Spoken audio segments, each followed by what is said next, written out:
The Continent of Steel is a mature-rated Pokemon tabletop campaign that takes place in the PMD universe. It uses the Pathfinder 2e system, as well as Side Effects custom module, the Pokefinder Exploration Society mod. About 100 years ago, a small fleet of ships from the Grass Continent set out. Their mission was to discover new lands and opportunities. About 2 months into the voyage at sea and fighting through heavy storms, they found new land. This land was strange to the Pokemon, and under its surface lay a powerful secret. Metals so hard and pure, they were a geological mystery. Now Pokemon from all over flocked to this new land, known as the Continent of Steel. Last time, on the Continent of Steel, we had left our wonderful players in a sort of a precarious situation, where they had just watched the circus perform a tremendous act, using what appeared to be a round, red and white orb to make an elephant disappear right before their eyes. The gang confronted the ringleader, which led to an all-out brawl between the Carnies and Team Dawnlight. In the ensuing chaos, the ringleader was knocked out, and the Pokeball was destroyed in Ember's hands. As the Copperage seems to come to, we rejoin the scene. Artie? Pretty much, as soon as the orb rolled out of the Mr. Rhymes' hands and Ember picked it up and pressed the button, already pretty much watched it all happen, and like his eyes just followed the dust as it went to the ground, and as the dust went to the ground, so did he. Just falling over unconscious.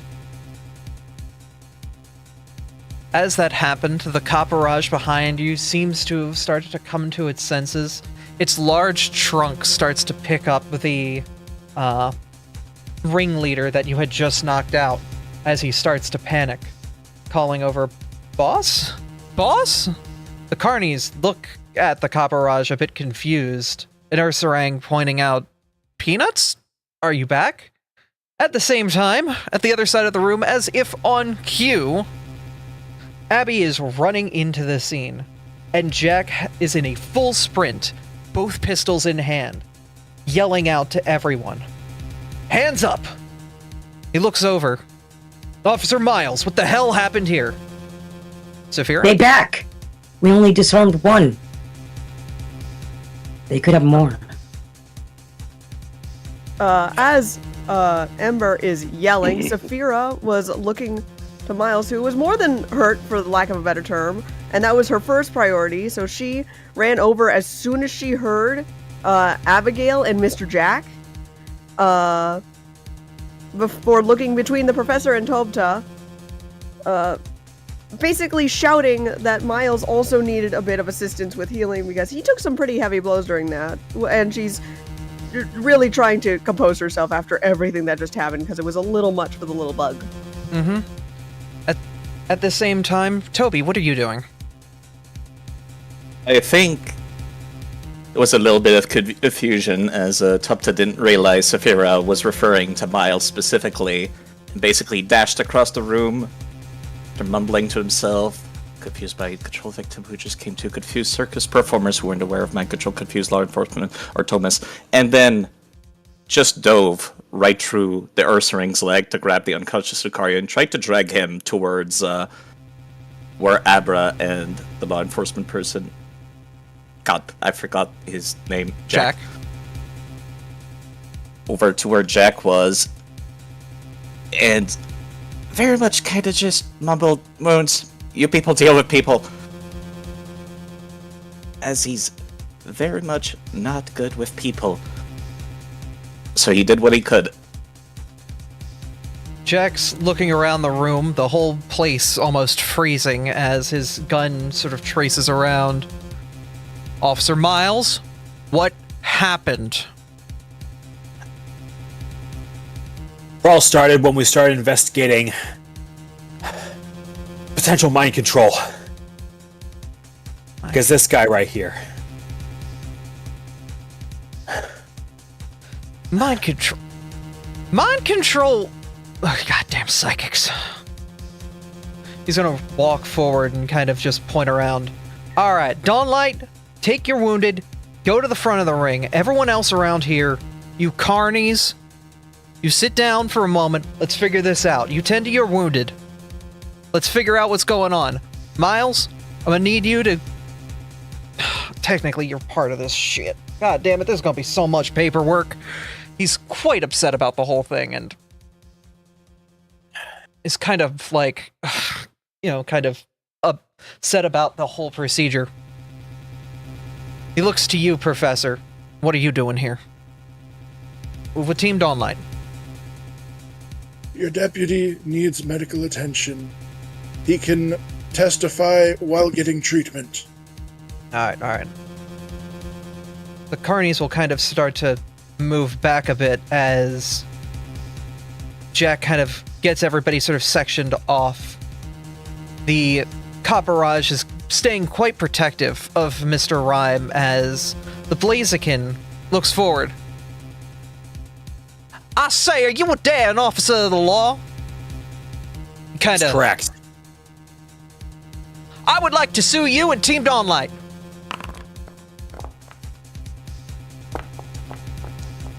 As this is happening, obviously you guys can roll medicine checks to heal one another.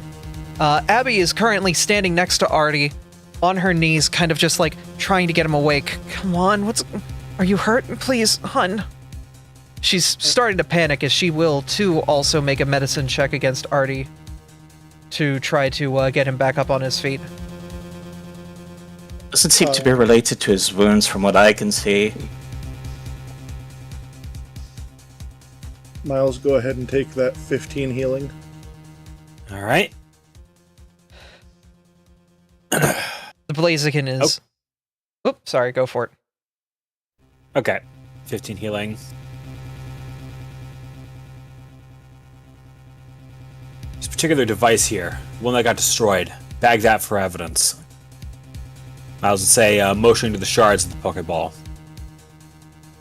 Bag that. With the odd sphere. God damn it, I don't have a bag on me. This wasn't supposed to be a day where I did my job. It was supposed to be a day off. God damn it. Jack is quite upset as he's kind of fluffing around, trying to figure out stuff. Okay. No, I can't have you leave the scene before you get questioned. Understood. Where do you want me to wait? Wait with Team Dawnlight. Just... Yes. Let's sort this out real quick. Okay. Yes, sir. Alright. Before anything happens, what happened to from the circus, what happened? The acrobat will kind of walk forward. Well, we were celebrating another good show, and, our boss here, well, he was, introducing himself to, your... whoever these people are, because they were kind of sitting around after the show.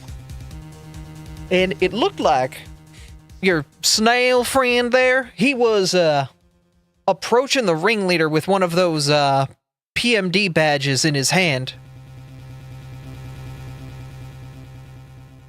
But the ringleader kind of saw what was going on, not sure what was happening, and was quite upset.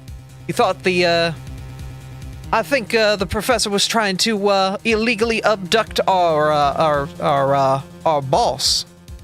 I say. Jack will kind of look back to you, Professor.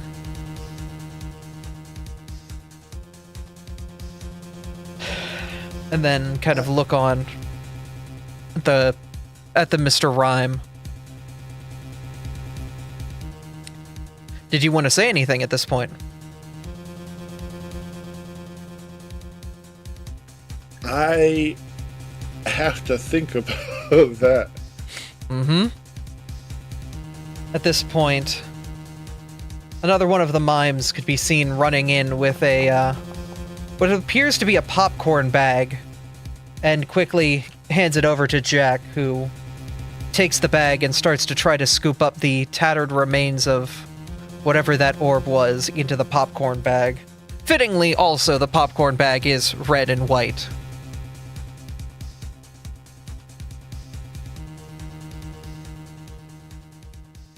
before he puts it to his side. Okay. So then you guys had an all-out fight. And I'm assuming you guys knocked out the puppy, and that they knocked out your ringleader. Is that correct?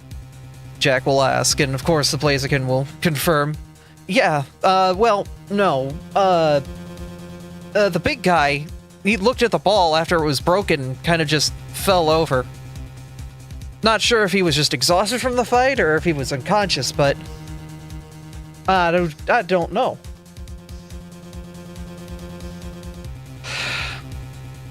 Jack's gonna kind of hold his head. Alright. I'm gonna need to write this shit down. God, our key is, dang it, I do not have a pencil on me. Sure enough, another mime will appear out of nowhere, running over with a pen and paper. They're just very good at this. He kind of apprehensively takes it from the Mr. Mime and starts writing things down as they all kind of head back to fold into one another. Alright, so, Professor approached Mr. Rhyme, activating Wayfinder, fight ensued, knocked out Mr. Rhyme, knocked out Beware, and Thomas fell over shortly thereafter. Orb was destroyed. Alright, you guys take a step back and get your boss and your friend back up on their feet. And they would kind of break off to do so, being mindful of the grease that is still on the floor. As they kind of shuffle their way off to the side. Slowly getting there. Noticing the movement, Tupta snaps his fingers and removes the grease from the floor, not even taking his eyes off Artomis. Alright. At this point, Jack will turn to all of you. Alright, I got one side of the story. What happened? He's gonna flip to a new page on the notepad and start getting ready to write things down. As he looks to all of you.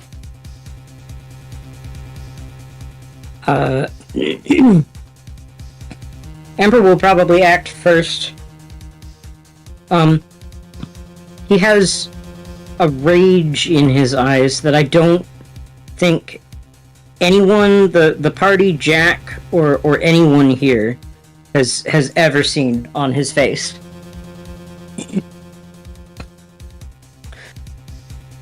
That device is more evil than anything on this planet. No one should have it. They were using it on that Kaparaja for party tricks. Device. Evil. You mean the thing he'll jingle the bag of loose dust and rusted metal? This thing? And confirm that that thing was using behavior consistent with hypnotic suggestion or outright mind control. Hypnosis possible, mind control possible. Okay. So you assumed that there was mind control. Do you have any proof?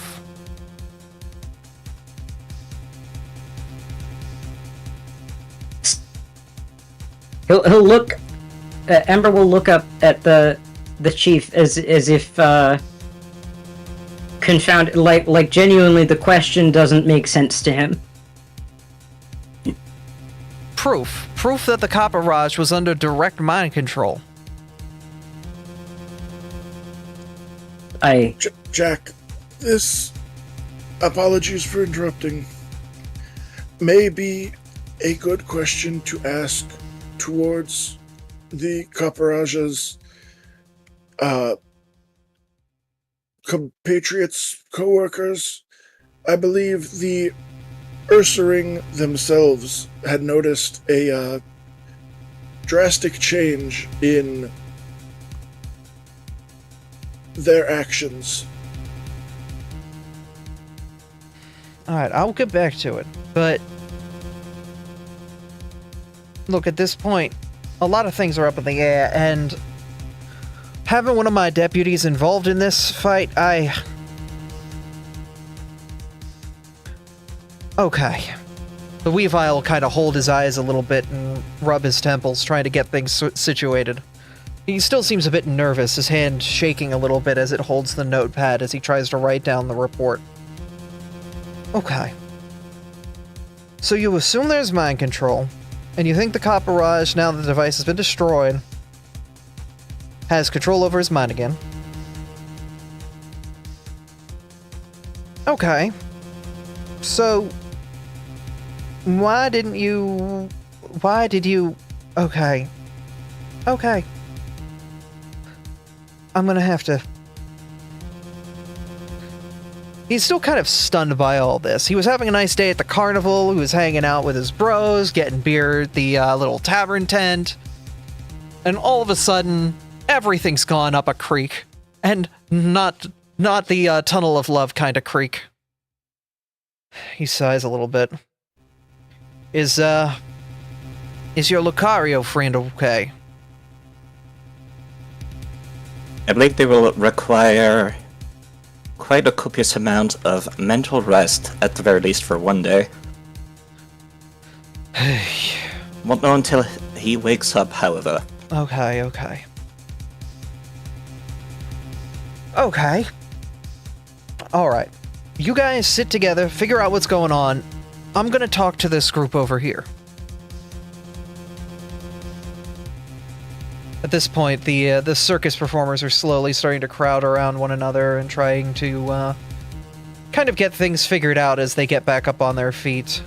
Obviously, the Mr. Rhyme is kind of sitting on the ground, slowly getting himself back up, and Jack kind of pulls them in, and it's hard to listen into the conversation as he talks to them. Is anyone going to try to listen in?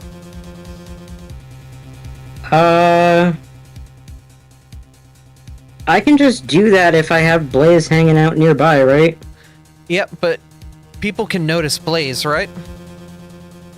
True. How difficult is it for Blaze to be noticed? Is there something where they can roll to be stealthy or avoid notice? Well, that's, if you want me to do that, then sure. That's what I am asking in my awkward way, yes. If you can roll to sneak, it would be appreciated. And you are going to be fighting against the highest perception DC, which is Jax. Listen, he's just hanging out. Looking like he's recovering.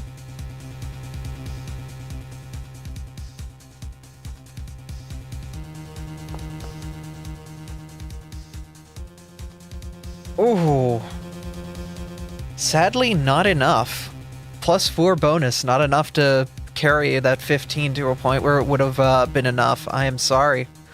Jack will notice the fireball kind of floating by and be like, shouldn't you be with your buddy Ember?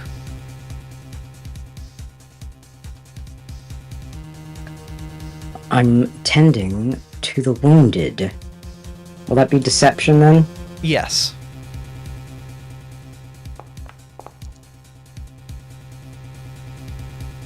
Oh. A raw 15's not gonna cut it. He kind of gives a side eye to the orb and is like, can you tend to your wounded over by your wounded? Fine. Appreciated. Thank you, strange fireball. I don't quite understand. Alright. Is anyone else going to try to listen in? I guess I could try to listen in while I'm just not doing anything here. Okay. If you're not going to try to approach, you can just try to roll a raw perception check to see if you can overhear it. See how good your hearing is right now.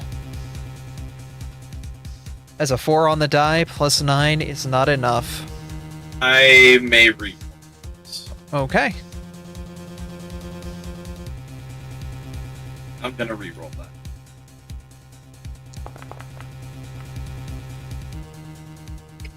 went from a 4 to a 5. I'm sorry.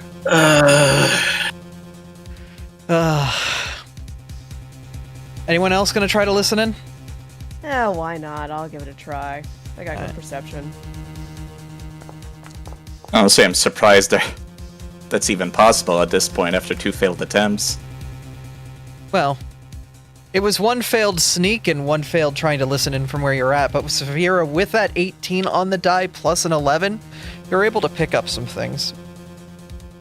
It seems as if the Copperage, seems to have been out for a period. Though the length of time isn't quite sure from what you're able to hear, and it sounds as if that the ringleader did obtain this relic. They're not, the crew isn't exactly sure, and the ringleader doesn't want to exactly say the details, but they obtained a relic that allowed them to do this kind of thing.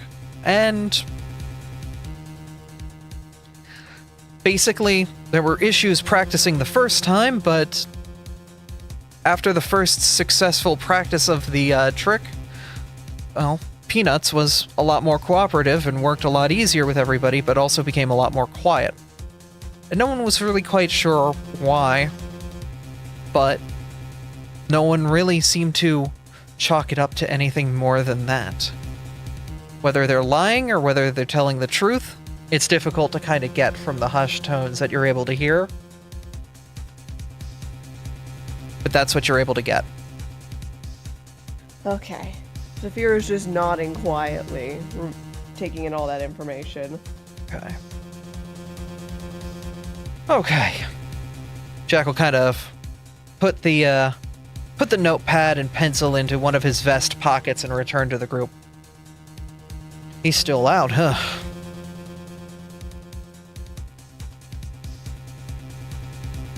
Okay. Here's what I'm gonna do. I can't have... Okay. Their group obviously wants to press charges against your group for assaulting them, and obviously your group is probably going to press counter charges against them for mind controlling the Copperage. I'm just making some quick assumptions here so I know what I need to take back to the office. Is that correct? Mr. Miles, Tupta will speak up as the most matter-of-fact voice you have ever heard him have.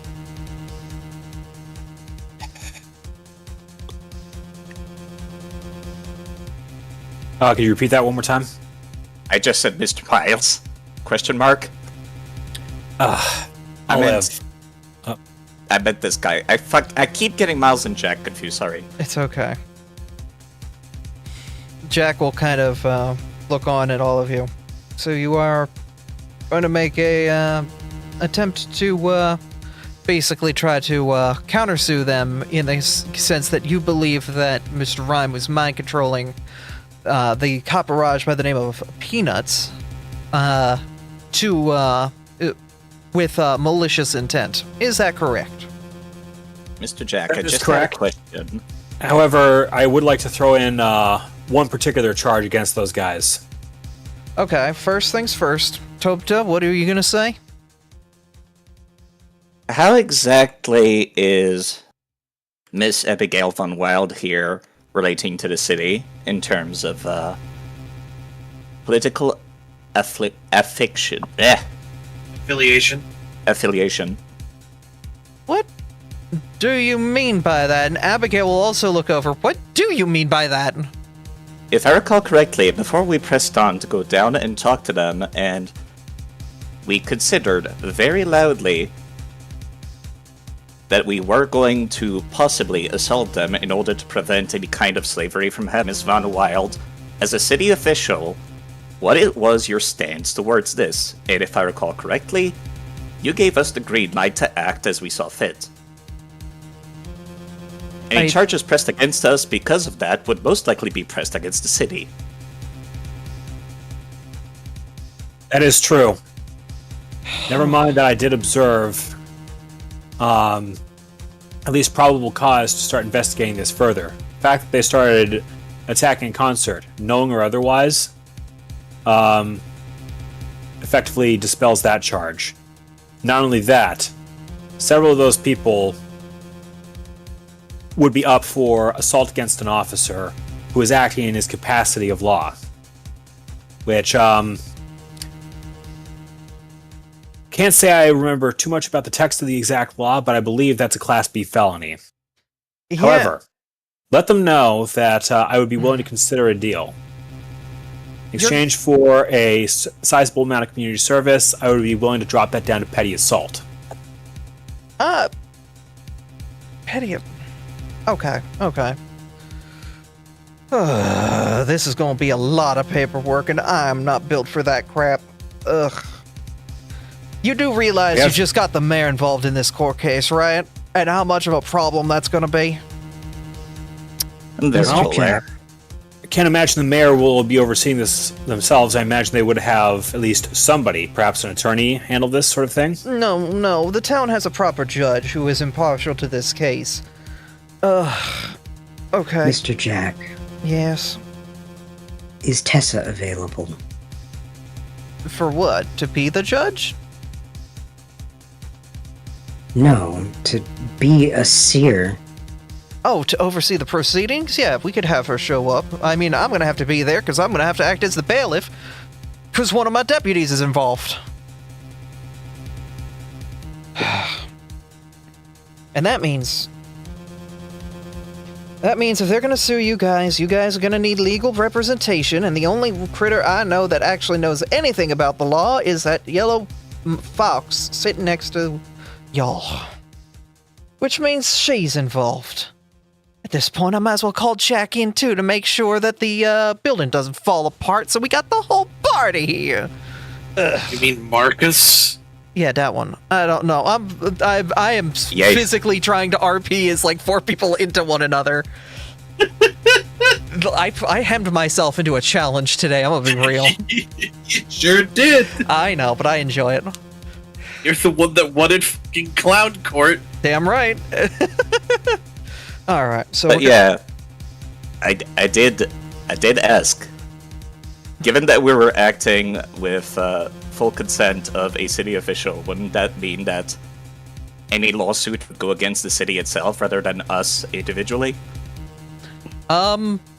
As you were acting with the consent of the city official, yes, but the specific wording may be up for debate as to who gets specific punishments in that case, due to who specifically performed what actions. Basically, subcharges underneath the initial charge.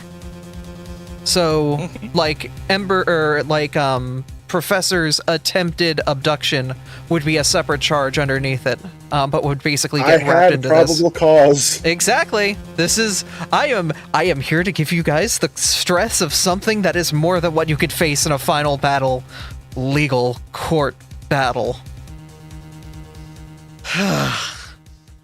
This point, Hi, Jackson. Abby. Yes. Presses my glasses up my face. I spent 6 years doing mock trial. I did all throughout middle school and high school, baby. I love that shit. Was the only good part of enrichment besides that and the Mac cart we had. Because that was back when Apple wasn't a shit company. Mostly. Alright. Well, I can't exactly apprehend you all, but I'm gonna see if I can get the courtroom's probably free tomorrow morning. The quicker we can get this settled, the better. While everything's fresh. I got a hell of a lot of paperwork to do, and I am... Okay. First If you need any things help first. on that front, let me know. Oh, you're coming back with me, little man. We are going to the station after this, and I hope you know how to use a pencil well, because there's going to be a lot of paperwork we're going to have to fill out. Yes, sir. All right. Abigail's just kind of looking on. I'm going to need to get some help to get Artie back to the cabin, or I could try to get a doctor. Oh, okay. Make a strength check? Or athletics, I'm sorry. Abby. Oh, wait. No, you can just do that. That's right, because Pathfinder. Yeah. Medium creatures have a set amount of bulk, and I can definitively carry him and then some. All right. You slump the Lucario onto your shoulder. Artie, are you still knocked out? Yes. Okay. Abby's gonna try to do her best to float what she can, like making sure your tail's not dragging and whatnot. At Yes, this a rabbit point, feet or something. I don't want to do that. I'm just gonna lift them with my powers. I don't want. That's not my place to do. I don't. Just kind of help assist in lifting. Not super sure what's going on. Okay, I'm gonna talk with them, and they will meet at the courthouse with y'all tomorrow morning. And this is gonna be fun. And I don't think it's a good fun. You guys got yourself into a mess. Let's see if you can get yourselves out of it. As for you, Miles, I can get you I can get you back up right as rain. We got a first aid kit back at the office. Alright? Thank you, sir. No problem. As for now, you stay here. The rest of Team Dawnlight, you head home. I'm gonna inform the rest of the carnival as to what's gonna happen tomorrow. Alright? At that point, Jack will kind of turn and head over. Is there anything else you need?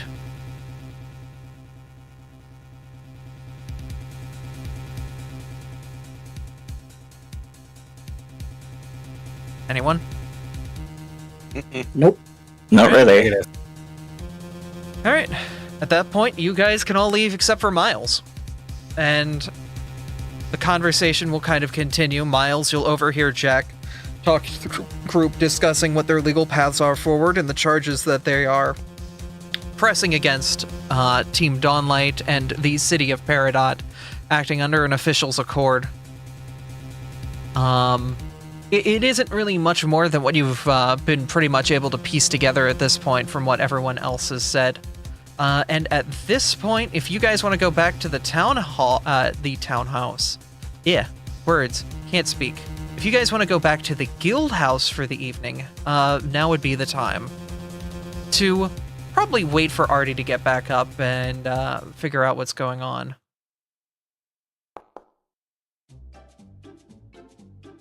This is not the appropriate music for this.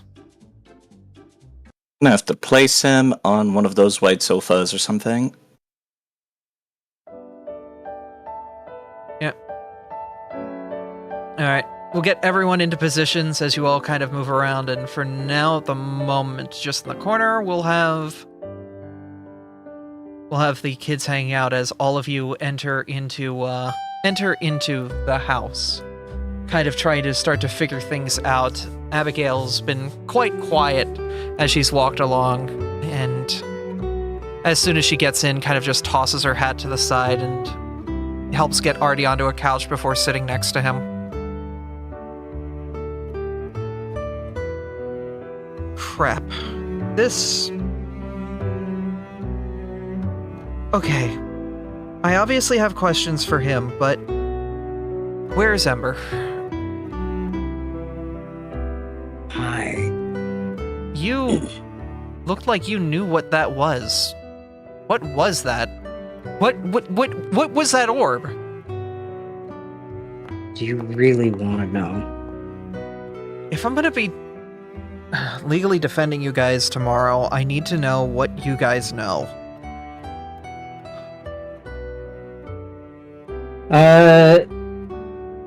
Miss DM. Yes. Is up What to am I allowed? What am I allowed to make up canonically about this thing that I apparently know about? you know the following things about it.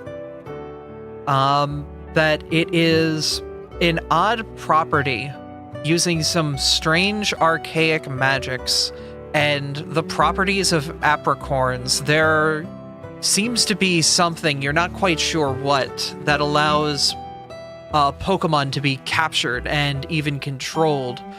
Basically, their body getting crammed, though you're not sure of the specifics, into the orb, and then released. They are under the effect of those that captured them, if that is the case. That's what you're able to kind of pick up. Okay. I will relay what I know about it, and also include a specific incident that seems difficult to describe, where I may have seen one. What? When have you Oh, seen you one? wanna- Listen, it's not important. Just those things are not to be had. They're anyone with that kind of power over another person. And he shivers. So it's obviously something that's very, real. It's very dangerous, whatever it was, but unfortunately it's broken, so there's no way to test it or verify it. That's why I wanted Tessa. Yeah. I can She'd try be to... able to tell if Blaze was lying, and he wouldn't be. And that's the interesting bit there. Yeah, I'll have Tessa show up for court tomorrow as well. And unfortunately, yeah, if this is a town thing, then the mayor's gonna need to be there too. Oh, this is becoming a whole to-do, isn't it? Are you guys holding up okay, at least? No, I think Artie's... I have a feeling that Artie's been in a similar place to me. It's not gonna be pretty for him. No, none of this has been pretty. Today was a wonderful day, and... I'm sorry. It's not your fault. You didn't have anything to do with this. Yeah, well, it's still me extending sympathies that you guys went through all of this, and now we have to go through it tomorrow, too. I'm gonna get a rag and some water and see if maybe that helps Artie come back to consciousness, put it on his head. You can hear she's kind of her voice is a little broken up, too. She's a little emotional right now.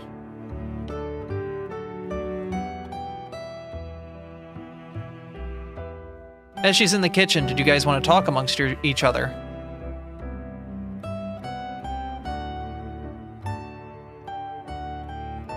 He is not going to have it any easier as time goes on. Doesn't matter. Leave him alone for now. He needs the rest. Yes, that is exactly why I'm watching over him, in case you couldn't tell. Topta is surprisingly, uncannily more snappy than usual. Yeah, right.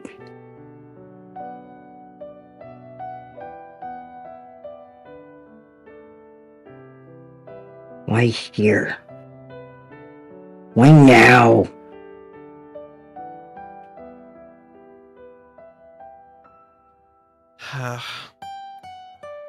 I don't know. It just...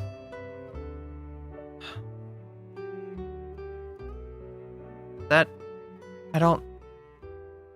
She seems to be at a bit of a loss for words as she's kind of just awkwardly trying to apply the wet towel to Artie's forehead and getting a pillow to prop underneath his head proper. If you know somebody in town that has smelling salts, that might help us here. I could flashbang him. Don't... Please do not flashbang my boyfriend. Oh, so he is your boyfriend. I thought we've talked about this, yes. This is hardly the time for teasing. Yes. I mean, I think that Superior sells some at his shop, the tea shop. And this is hardly the time for me to be talking to them right now, isn't it? Want me to run out then? It would be better. All right, I will head out. At that point, she will grab her things and head to the door. Anything happens, I'll be back in like 10 minutes at the most. Hopefully the tea shop is still open and I can get something. She'll kind of wave to everyone and head off. Alright, gang, you are left alone at this point in the house. Saphira has ran off and Artie is still unconscious on the couch. Are you guys doing anything specifically at this point? I'm pretty much just monitoring Artemis's condition right now.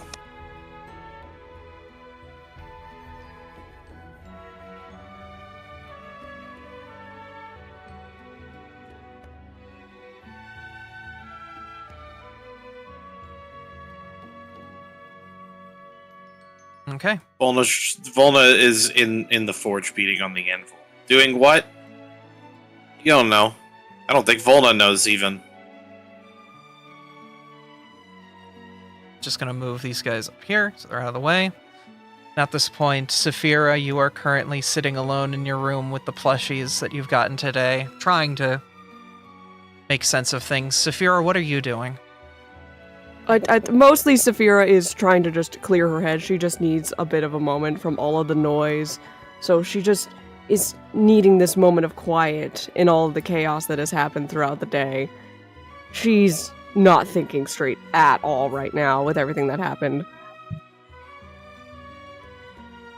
Professor? Are you doing anything at this time? The professor he's just standing there, watching Tobta just monitoring Artemis, and just in the back of his head,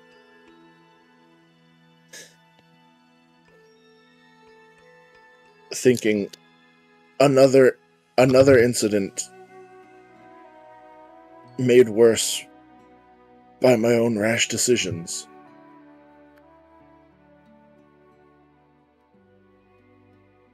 Toby would probably notice that, despite not saying anything or looking over, and just say aloud, Professor Crust, your daughter is currently experiencing emotional distress. You should go see her.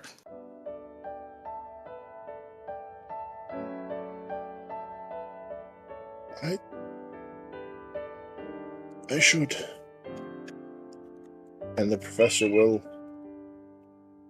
go down the hall. Alright. Saphira, there is a knock at your door. You hear a very mumbled, "It's open." And Professor, sure enough, the door itself is open and you're able to walk in.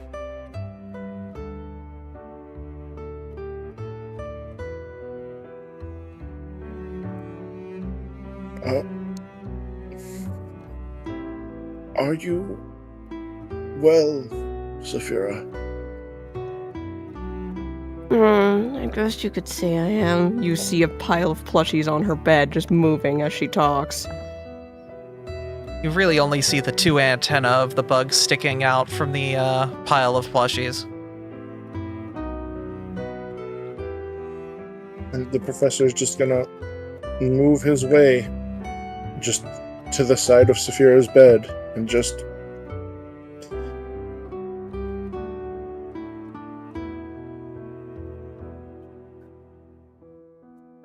Miles is a good young gentleman.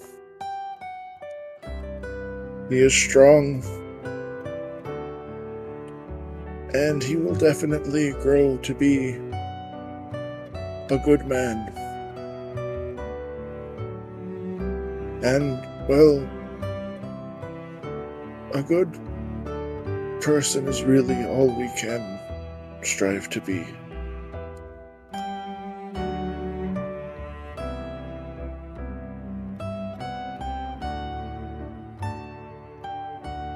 Oh, I know. I just.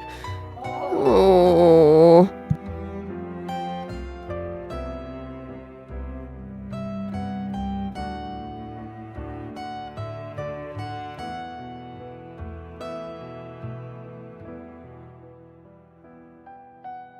Saphira seems to be finding it a little hard with words right now, as you've noticed, Professor. But she is listening. Seems as if both parties have difficulties finding the words for right now.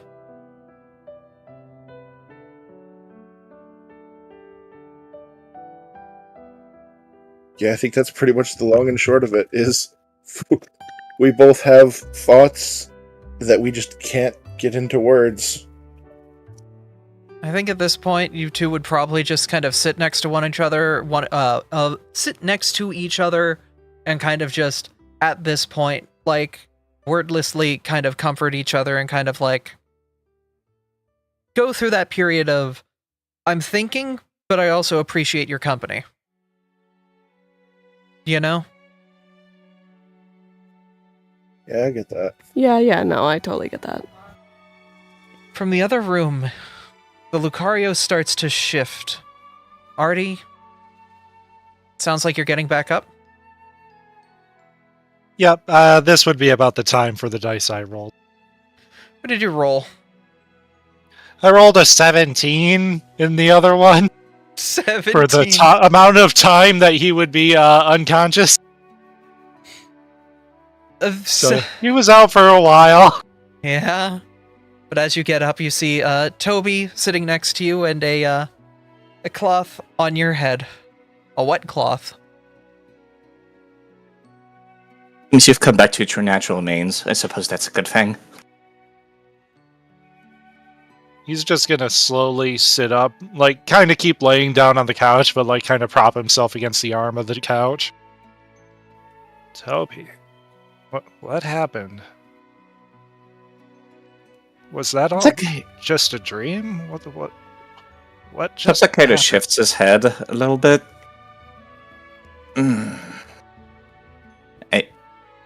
Artemis, I do not have the best bedside manners. It was not a dream. Right. Yeah, that makes sense. He's just You have gonna a sharp kind of like response. he's gonna take the towel off his head and just kind of look at it as he's holding it. What happened after I went down then? It appears that everybody was confused about the events that just transpired, including the people we were fighting, who were not aware that the device they used was used for slavery in other parts of the world. Do you understand what I mean, Artemis? He's just gonna give a slow nod in response. There is a very real possibility that we have assaulted people that were not doing anything wrong. It is also possible that you are correct.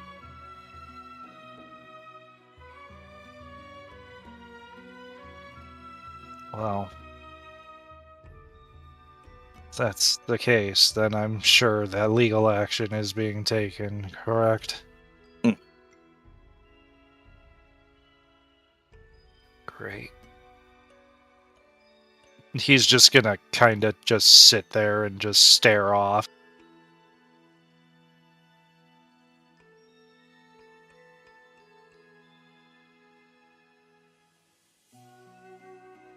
Thanks, Toby.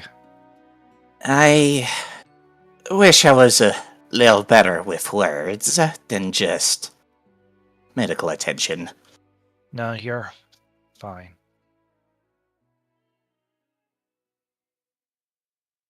Your girlfriend should be back any time soon. Unfortunately, she seems to have fetched smelling salt. I'm back with the salt. I'm going to have to reimburse her later. I'll leave you two be. Pardon me. He's awake. She's immediately pulling you into a hug. Artie. He'll obviously hug back. She'll kind of climb up onto the couch next to you. Okay. You're good, right? Like, no injuries? Are you hurt? No, I'm fine. Okay. I'll be fine.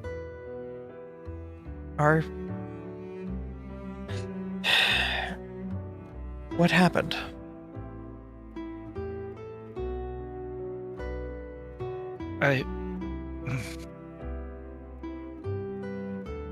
He's just gonna kind of shift nervously in the couch a bit.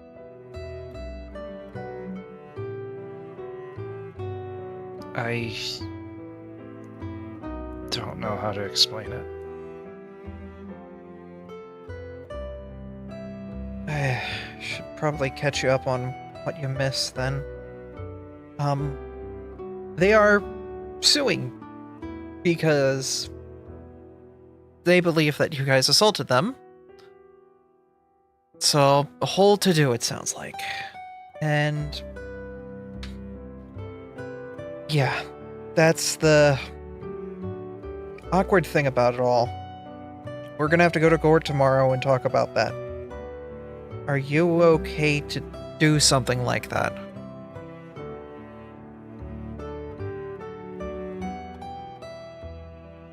He's just gonna...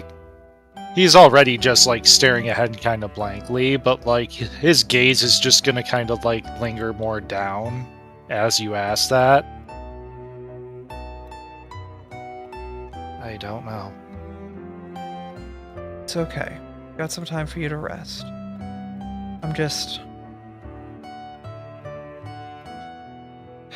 I don't know what that thing was, but when I looked in your eyes, I saw there was a panic. It scared the life out of me.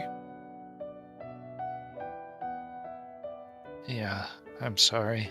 No, don't be sorry. It obviously was something big to you. I'm not sure of what, but it was obviously something important. And you guys acted in what you thought was the right mindset.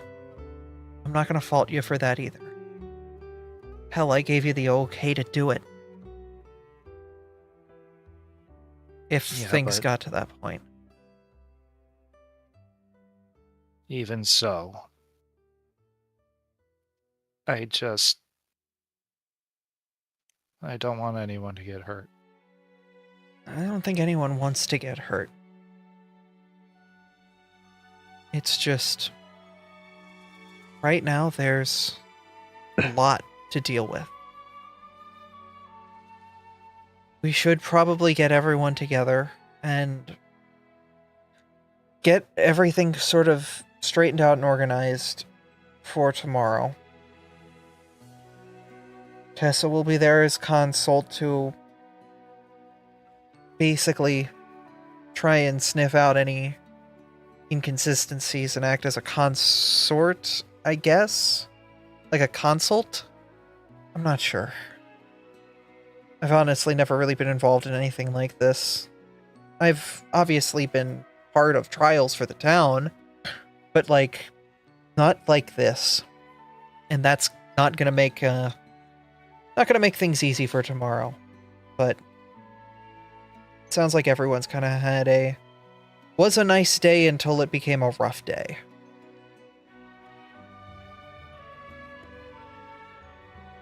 He's just gonna slowly nod at that.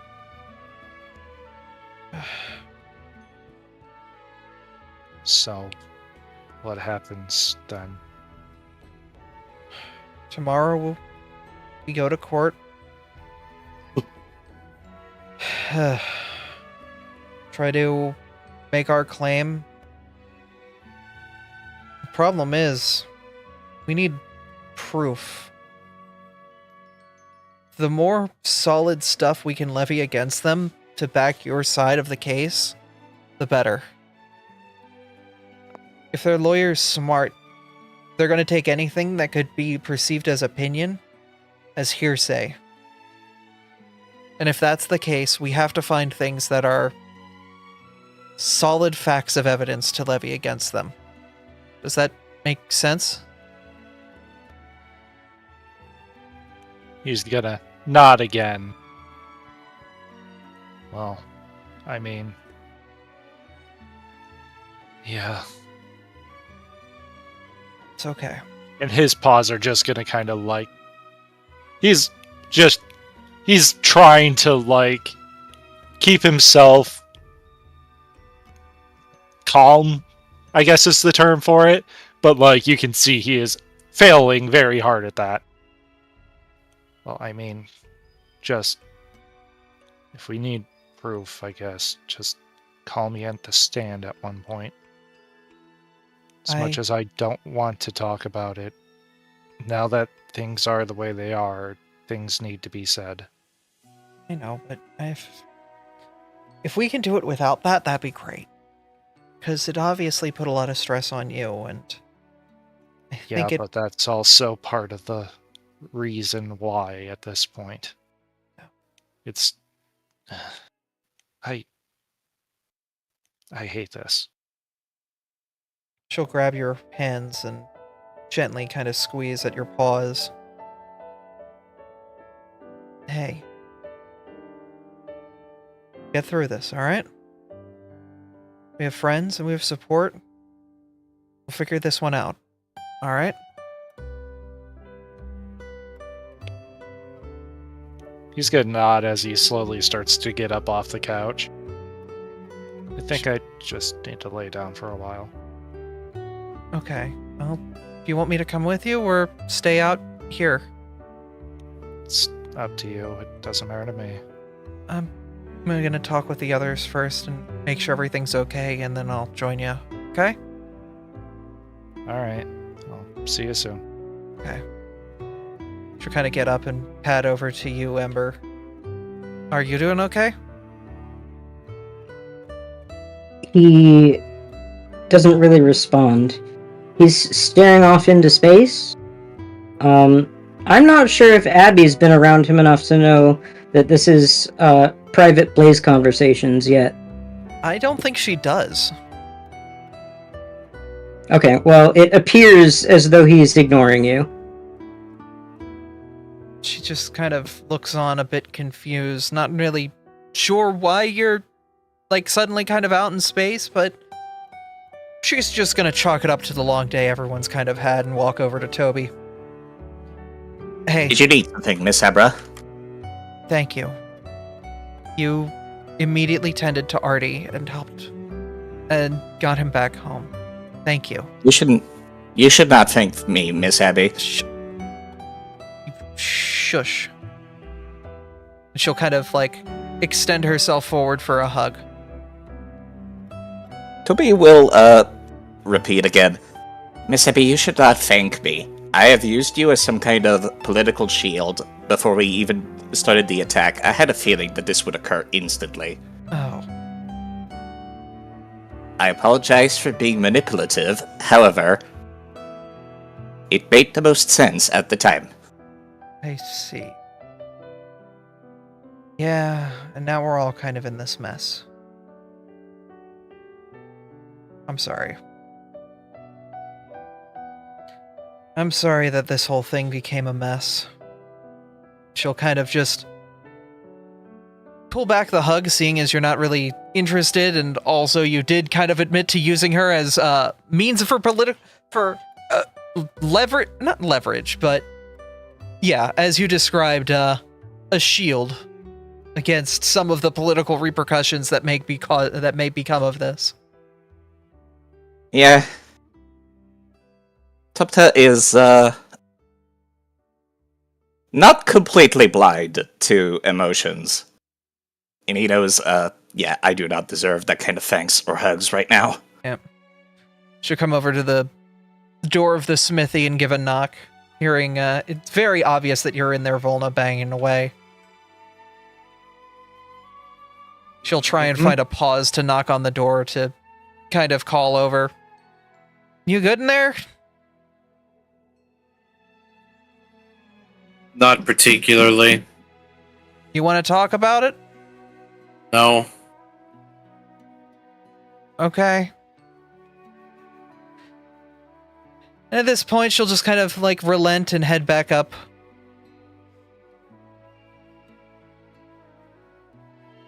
And at this point, well, she'll head down the hall to Saphira's room, but it sounds as if conversation is happening, though she cannot really decipher the words, and will kind of return back, knowing that there's conversation afoot happening between father and daughter, and she does not want to intervene on it before walking into her room and kind of heading in to settle in with Artie and try to comfort him through the evening.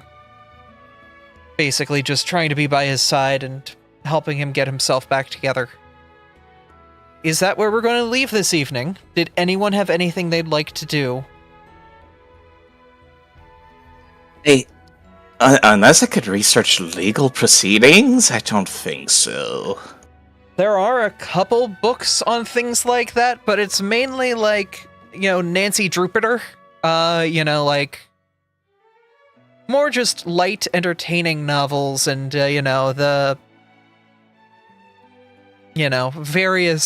various tellings of stories from courtrooms rather than specific books on legal procedure.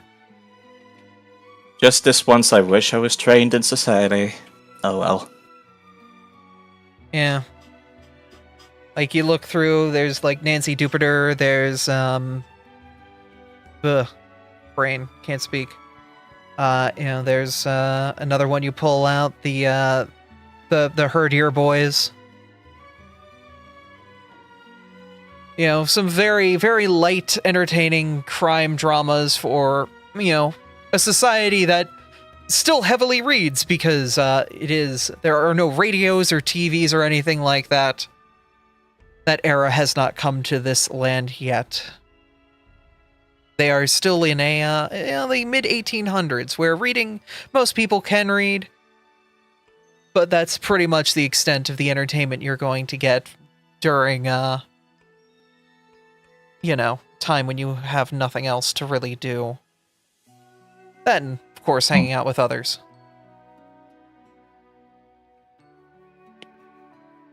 So, you can kind of get a little bit of, light sense, but I'll have you roll a d20 to see if you're able to pick up anything that looks like it might be of interest. Yeah, and, I don't even know what that would even give me, honestly. Let's see what the die rolls. Make it secret. Can I roll Untrained Society instead? Because that's kind of what I would expect legal proceedings to fall under. Go for it. Alright, how do I make this secret? There's the secret roll.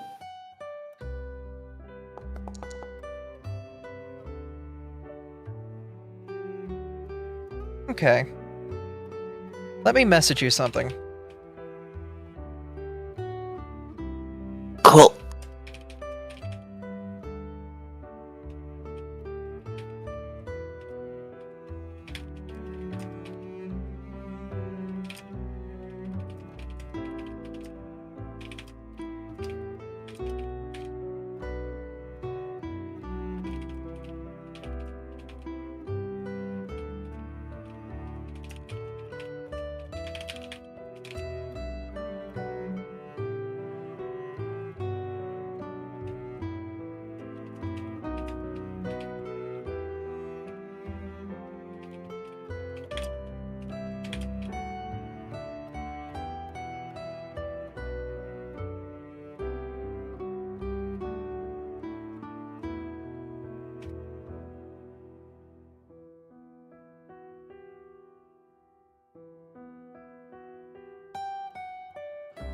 Okay. You have it? Yeah. Alright. Is there anything else anyone would like to do overnight?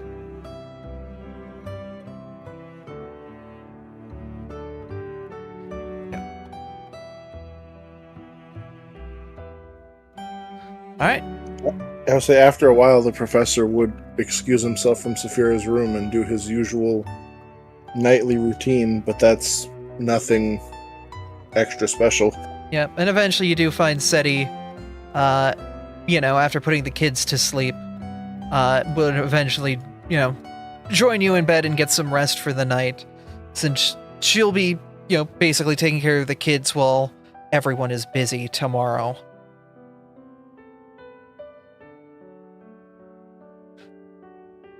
But, yeah, if that's the case, then you are all going to get some rest. Ember, I assume you're going to head out as well for your nightly activities? Yeah, sure. Yep. Alright. At this point, you and the professor have passed each other a couple times in this, that it's just kind of a wordless nod. Uh-huh. Of like, yeah, you're doing some stuff. I'm doing some stuff. Don't worry about it. Don't worry about it. And you move on with your lives. Mm-hmm. Gotta do Pokemon stuff. Alright. Toby. Can I have you roll a d20? Alrighty.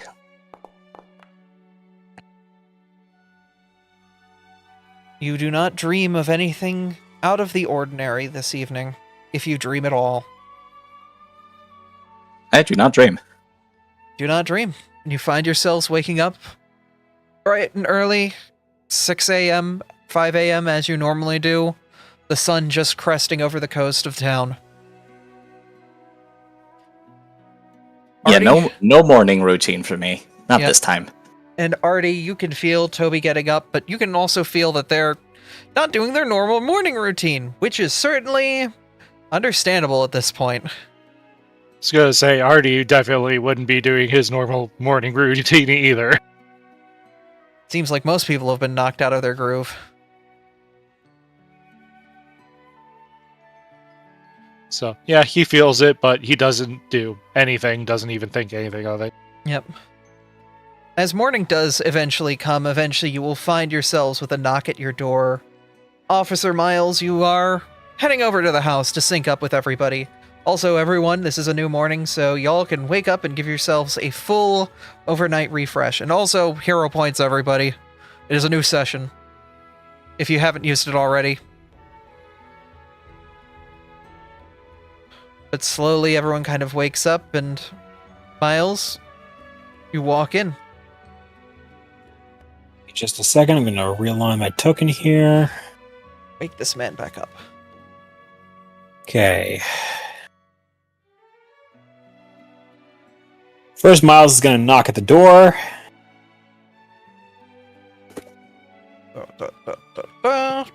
Don't open the door for you.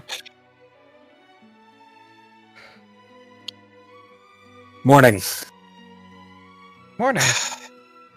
Ugh. Hopefully you all slept better than I did. Ugh, It was great. I don't think anybody got a wink of sleep last night, honestly. This whole thing's been Oh, crud. fun Jeff. times all around then. Yeah, I know I have a lot of paperwork I'm going to need to fill out tomorrow as well.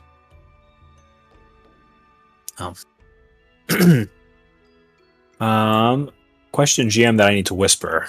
Go for it. I'm in your DMs. All right.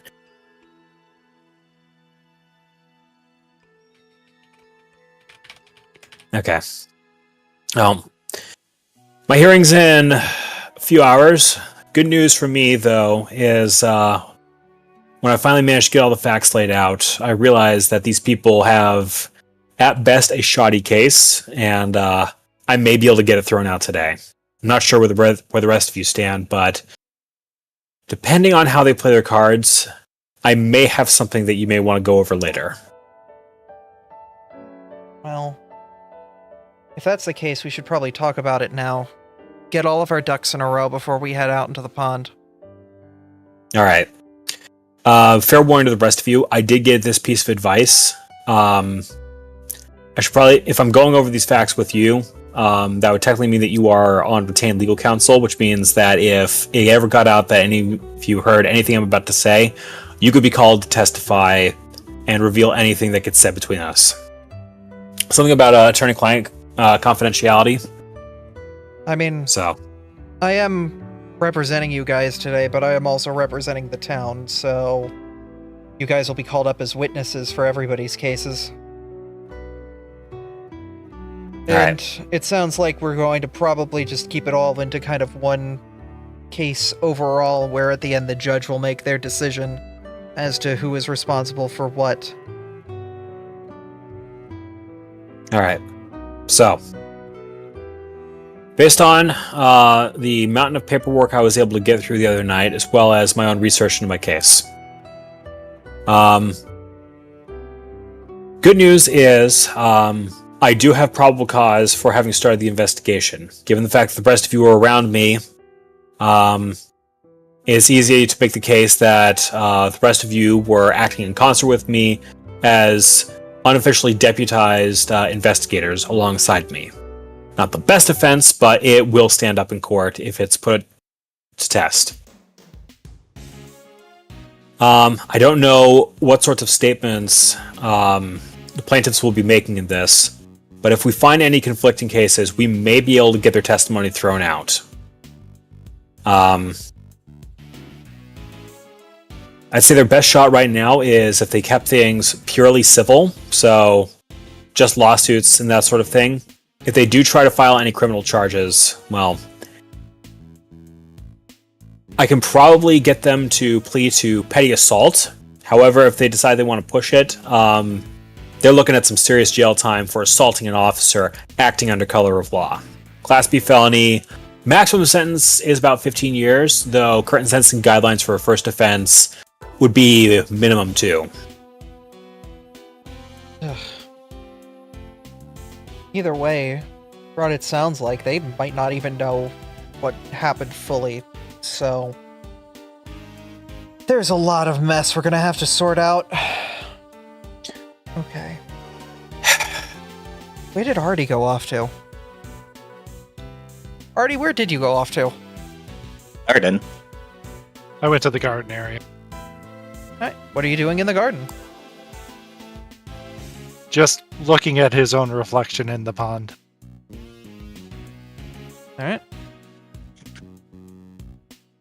Alright, so the story that you guys have. You guys had probable cause to realize the ball was being used in some sort of mind control operation. And in acting in accordance with the town's laws, alongside a deputized officer, attempted to investigate the scene, at which point the members of the circus assaulted the group. Is that correct? That's correct. Okay. That is a lot more solid of a case than what I've had from the bits and pieces I've picked up. It's honestly a pretty damn solid case in its own, but the thing that they're going to pick apart at that is the first bit. They believed. The party believes. Then that's the problem. We need proof that the opposite, or that orb was responsible for the mind control. Self. You are? I'm not from this continent. Not many of us are. Well, from the area that I came from, I did come across several individuals who had access to devices similar, and the sorts of effects that that thing can have when used to its intended purpose on someone mimic the symptoms and behaviors of mind control. So, what are the names of those devices? it varies from place to place. So, ultimately what's going to matter is what they're called around here. If I'm shown a description of that, I can pretty affirmatively say, yes, I know what that is. Yes, that is what it's used for. So, that would unfortunately make me an expert witness, so opposing counsel's going to need time to prepare questions for a cross-examination. I mean, it's a piece of evidence we'll bring forth in our examination, so, well, when we do our examination, we'll bring that evidence forward, and at that point, the opposing counsel will have time to kind of infer about the device and try to figure out what's going on. But, yeah. That it helps, but still a lot of stuff up in the air. We're gonna see what we can figure out. Is everyone ready to head over to the courthouse?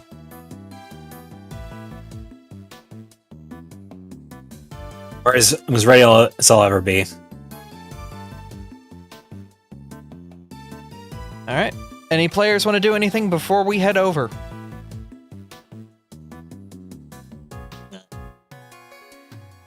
I don't think so. Nope.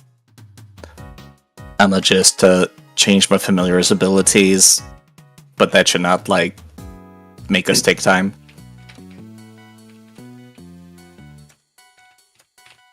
Okay. Alright. At that point, we'll head on over to the town hall map where we can see everybody has started to gather.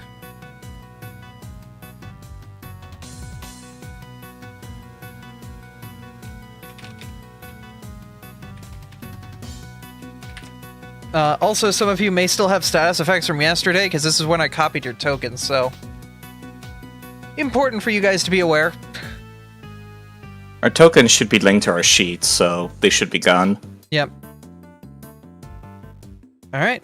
As you all begin to approach and head inside, you can see that by the courtroom, it seems as if the copperage is sitting there, just a bit quiet.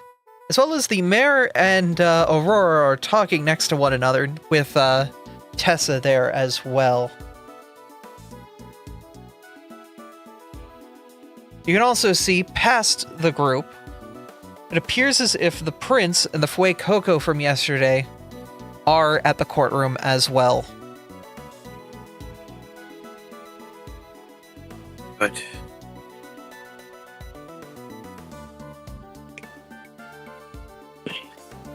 Capta's going to inhale sharply and tug at Artemis's sleeve. Do you mind?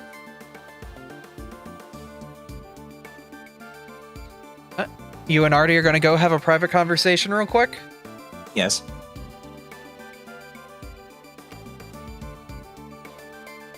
Alright. Just between the two of you. You two will talk. First off, how are you feeling emotionally, Artemis? I'll live. That is not an accurate description of how you're feeling currently emotionally. Look, I'll be fine, alright? You will not be fine. Now please tell me, at least on a scale of 1 to 10, how you are feeling.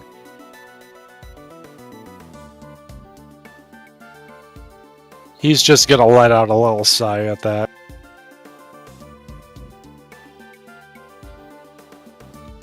Look, 1, okay? I'm not good, but that's aside from the point. We can't avoid this, so...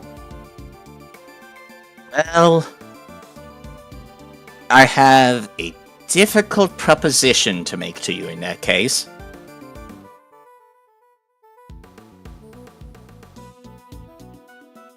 Go on. The item is magical, correct? Before it was broken? Is that a question for me or a question for Artie? That's a question for both.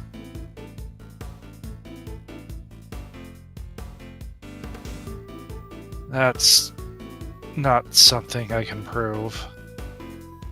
Yeah. Did anyone do detect magical device on it before it was broken? I mean, I could have taken 10 minutes at any point to identify magic after the fact. Although when it's broken, kind of hard to tell. Yeah. You can't really detect any magic on it at this point. But then again, you don't even see the baggie where the shards of the device are even held right now. Plus, I don't have that cantrip anyways. Yeah. Don't mind me. Well... if it is magical, I may be able to repair it to the point where we can, at the very least, identify how it works. Even at the fact of you mentioning that we could repair it, Artie just cringes. Yes, I'm well aware. That is why I started off asking how you're feeling emotionally, and you said that we could not exactly wait right now.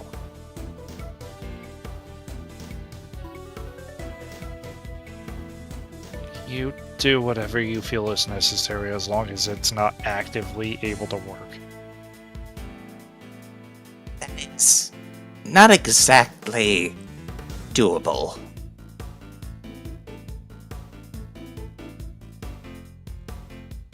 But I don't necessarily know what kind of power it uses. It's just... It's a force that we definitely, I can't even fathom it, honestly. It's...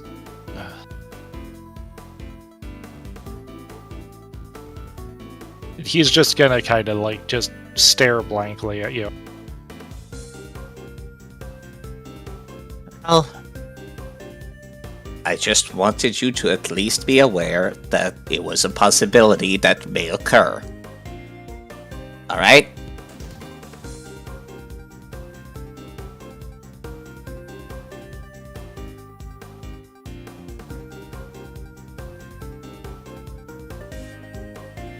You do whatever you need to do. I'll do whatever I need to do. And he's just gonna walk away after saying that. Hold on, I also wanted to say what Abby sent me. Which... Oh, okay, sorry. I thought you were done. Which is, not exactly specific enough for me to repeat into words. Abby. That's fine. Do you want me to message it to Artie? Yeah? I don't even know what I would say, I will because message. it's so non-specific. I will message what I have sent to you to Artie.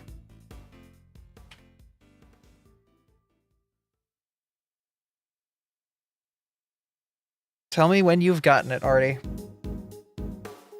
I got it. Okay. Toby relays this information to you. Basically describing specifically that they've heard accounts of things happening to Pokemon native to the grass continent, and that some of the accounts written out in the book match things that they've seen here. But the problem is, it's stipulation. There's nothing linking it directly to here. But if someone were to be able to link it to what was happening here, it would make this a very solid piece of evidence. Where did you find this? Well, I may have commissioned for books from the Grass Continent to be taken here. Then I may research them. I see. Well, as I told Abby, when the time comes, call me up on the stand. You'll have all the info you need. Alright. I'm going to hope it does not come to that exactly. Me either, but we'll do what we have to do. Alright. At this point, Jack will walk forward. All of those here for the case of Carnival v. Peridot Town, please enter the courtroom. I will have the defendant and their lawyer approach the one stand first. They'll call over to the Mr. Rhyme and Blaziken, who are standing off in the corner, who will very quickly kind of shuffle their way into the room before he looks over to Team Dawnlight. And of course, I will need you all to get to the other side of the room. And we did not have enough seats for 8 people behind the desk, so you guys will just take the corner bench with you too. Oops, sorry, viewer cam's kind of messed up right now. Don't worry, I'll fix it. Basically, just shuffle yourselves inside to the other corner of the room, and we'll get things going as best we can.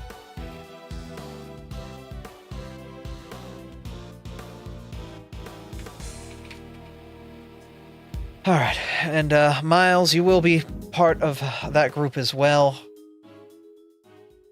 So, Sir. just stick with them, and I will be overseeing this case today. And Mayor, please don't talk unless you're spoken to. Right away, sir. He'll kind of just march himself into the room, quite happy, and look around, trying to find himself to seat to plonk himself next to before snugging himself between Volna and Saphira.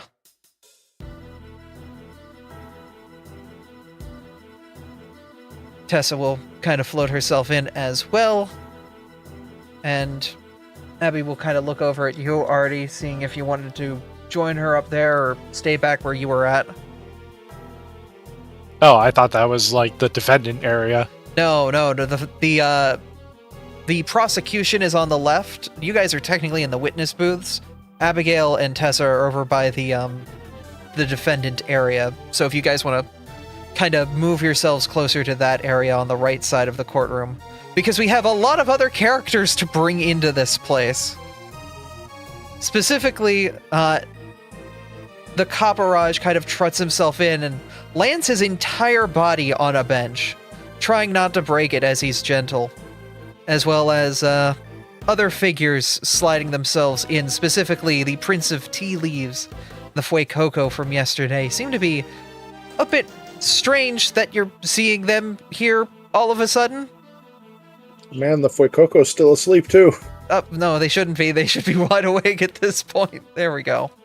They're no longer prone either.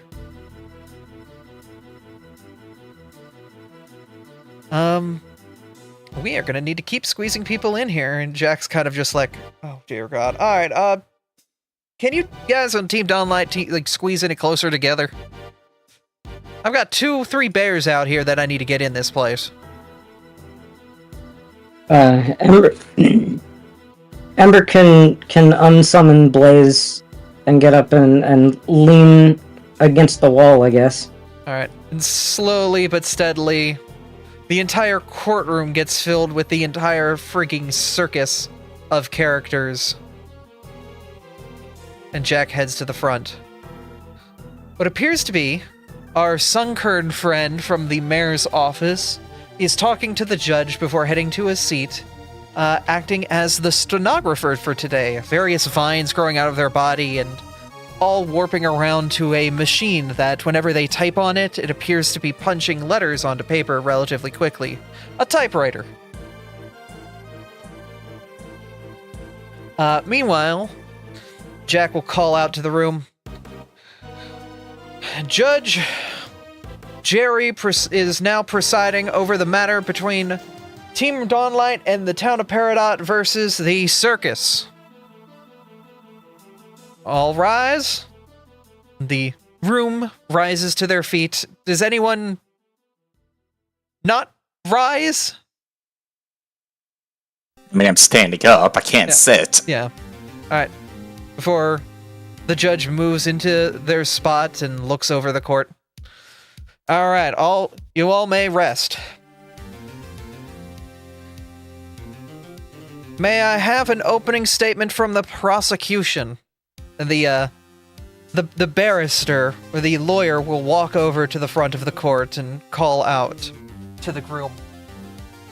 I do declare today is the day that we have met in court, unfortunately due to negative circumstances from the actions of Team Dawnlight under the advice of one Miss Abigail Von Wild. I will declare that she gave the members of Team Dawnlight the okay to assault my client, the ringleader of the circus man, Mr. Rhyme, over the possession of a heirloom that he holds. And I hope today, through evidence and trial, I can prove that to our honorable judge. I am quite baffled why the town, under the supervision of a deputy, would act so irrationally. But I hope today justice will be served. And the large country Blaziken will snap their oversized overalls and head back to their seat. Abigail will then walk forward and begin to give her statement as well as the defending opening statement. Ladies and gentlemen of the court, today I would like to prove that Team Dawnlight, under the supervision of the rules and laws of Peridot, acted in accordance to the legal jurisdiction here and under the supervision of Deputized Officer Miles. Miles Aaron worked in accordance with the law to attempt to assist in a matter in which there was an investigation into a mind control.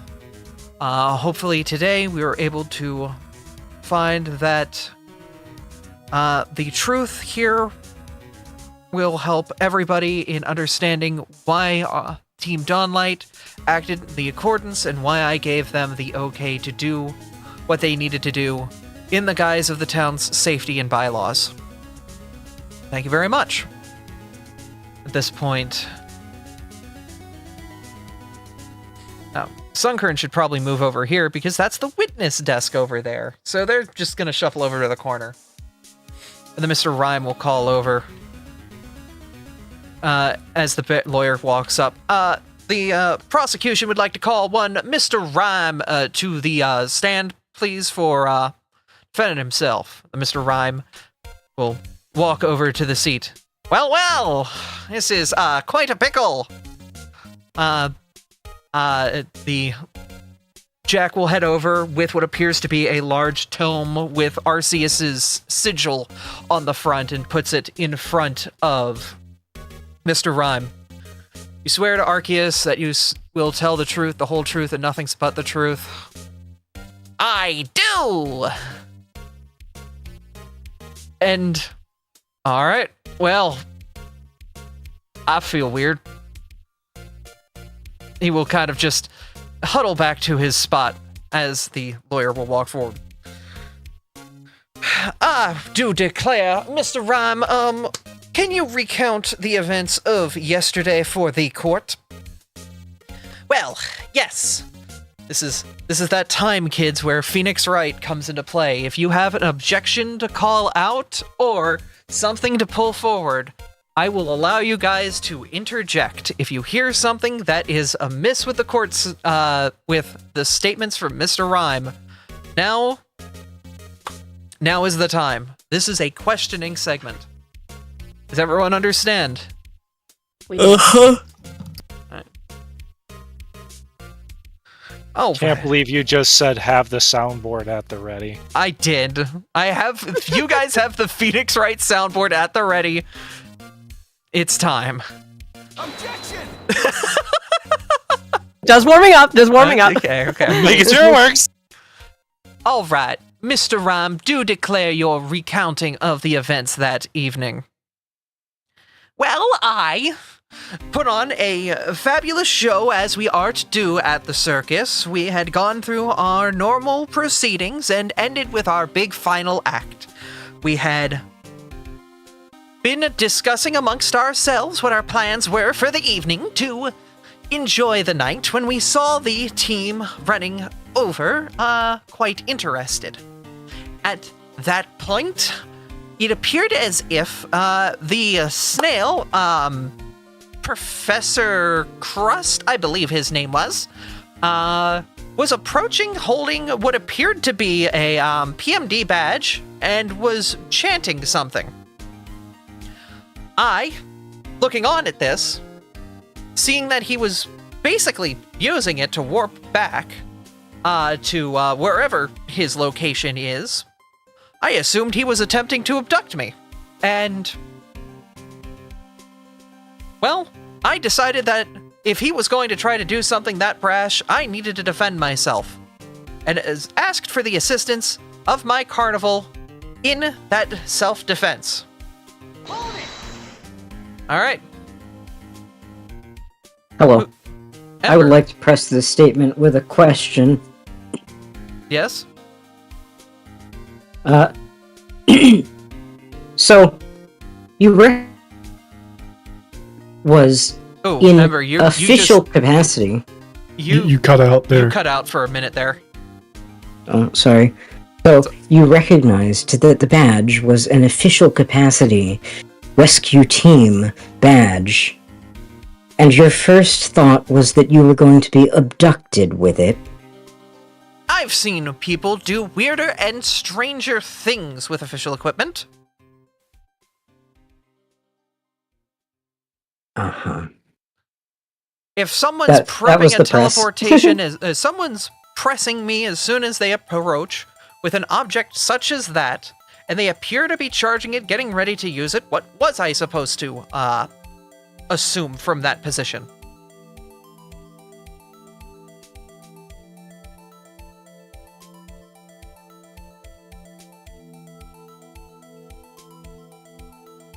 I don't know, folks. That was my entire plan. I mean, they are official law enforcement symbols. Yep, but they also are known to be able to teleport the user back to their place of attunement, which is usually their offices. So I'm just presenting to the court the notion that isn't it kind of fishy, that you knock on the door and go FBI and your first thought is, gee, I better get my bodyguard. to be fair, one of his bodyguards was also his lawyer.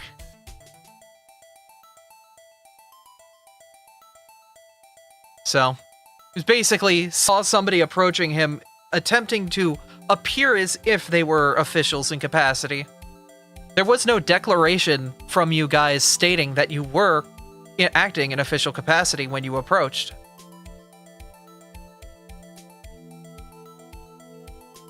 The Mr. Rhyme will kind of cross his hands and kind of continue. Unless anyone has anything else they want to kind of bring forward from that. Well, I felt rude to interrupt, but I did want to ask earlier. I don't recall us running over. I recall us walking pretty slowly. Alright, the court will recognize that Team Dawnlight walked to approach Mr. Rhyme, not ran. Yes? I believe there was also quite a bit of discussion before anything was done that you neglected to say. Would you like to add that to the court record as well? Mr. Rhyme will look over. What do you mean specifically?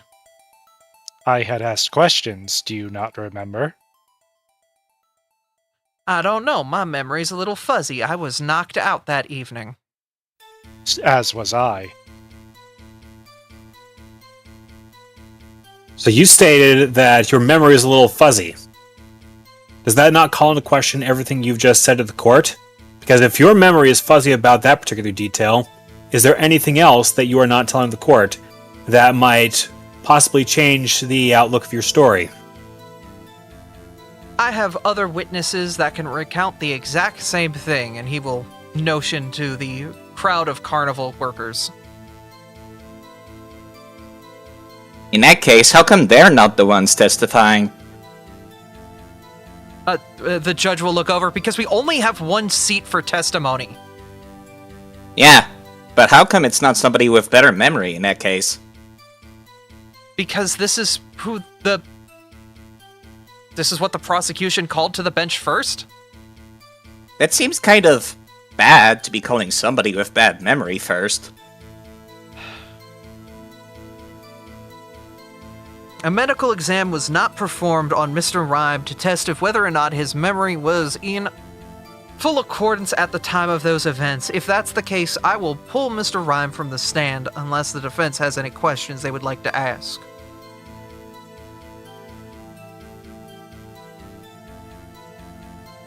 No further questions at this time.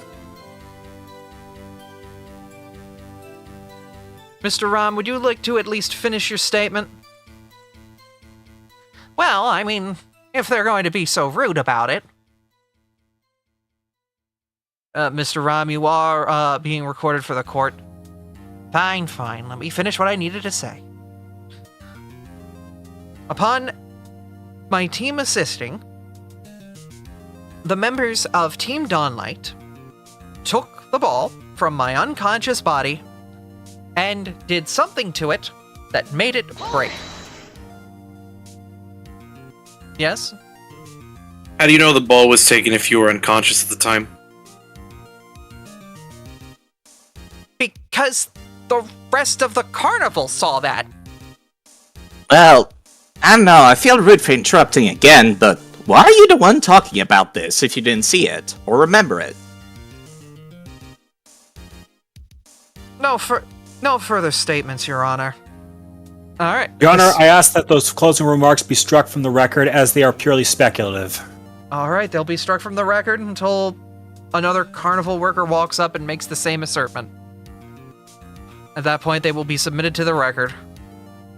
So, at this point, the Sunkerns in the corner just, like, wailing away on the typewriter. They've grabbed a bucket of whiteout, and they're just, like, splashing it against broad strokes of the page at this point. Poor Sunkern, man. It's only gonna get worse. Alright. This is like the worst event for Tupta to be in. He barely understands society as it is. Alright, does the defense have any questions for Mr. Rhyme at this time?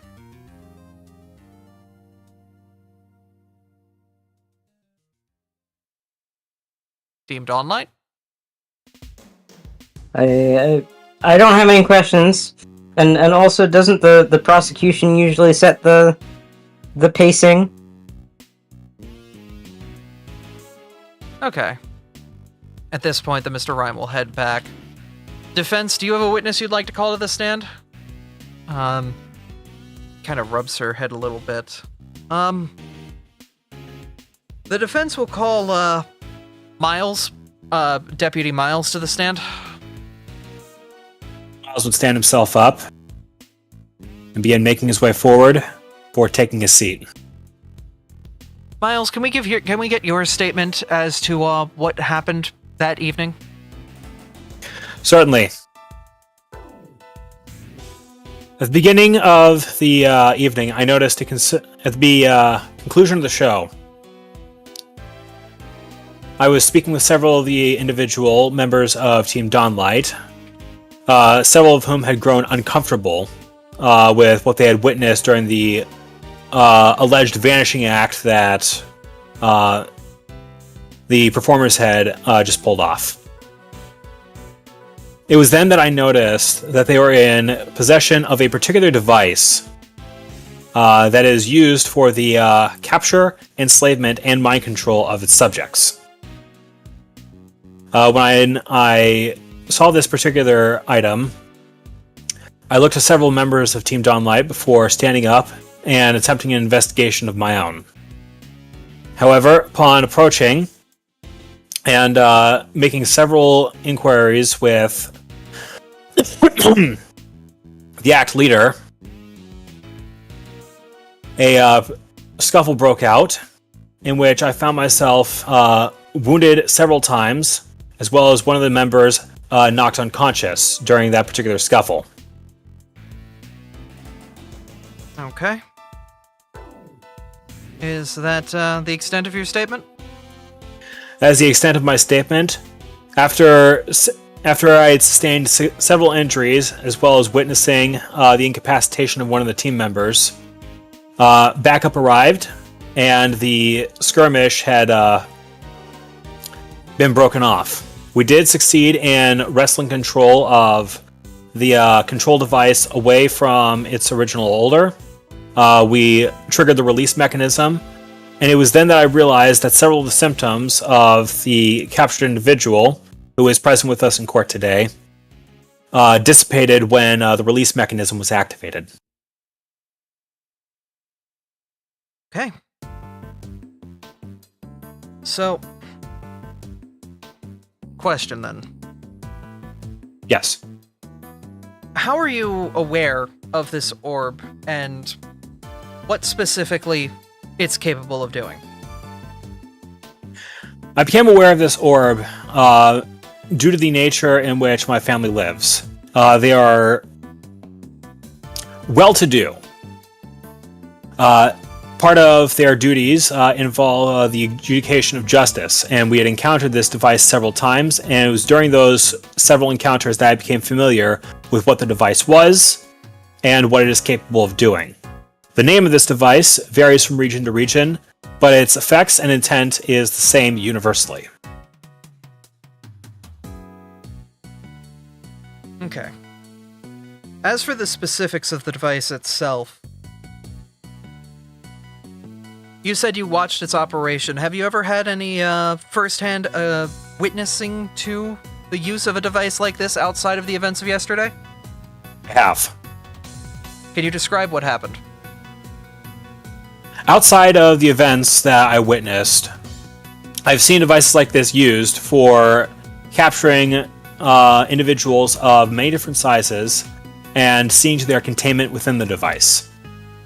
The owner of the said device is then able to use them to place either passive or direct suggestion into that person's mind.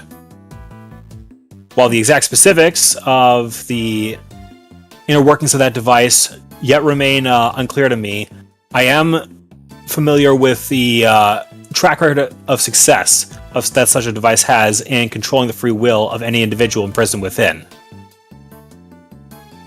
Okay. And these devices are similar to things we have in recorded history. Things like the red chains, which are legend to say able to hold the Lake Trio in place and control them, or certain abilities Pokemon have natively to control the mind. The devices that you witnessed in your time, can you describe what they look like? They were spherical in design, so as to ease any sort of motor control when used by hand or any other limb capable of holding an object that size. Usually, though not always, they are a combination of red and white, usually red indicating the top side of the device, while white indicating the underside. Objection! The Mr. Rhymes lawyer, the Blaziken, will call out, "Do you have any proof of that, sir? Is this all hearsay?" I witnessed the device that was used the other day. It did fit that description, and the previous encounters that I had had with the device also had a similar construction. And do you have any record of meeting those devices outside of a verbal account?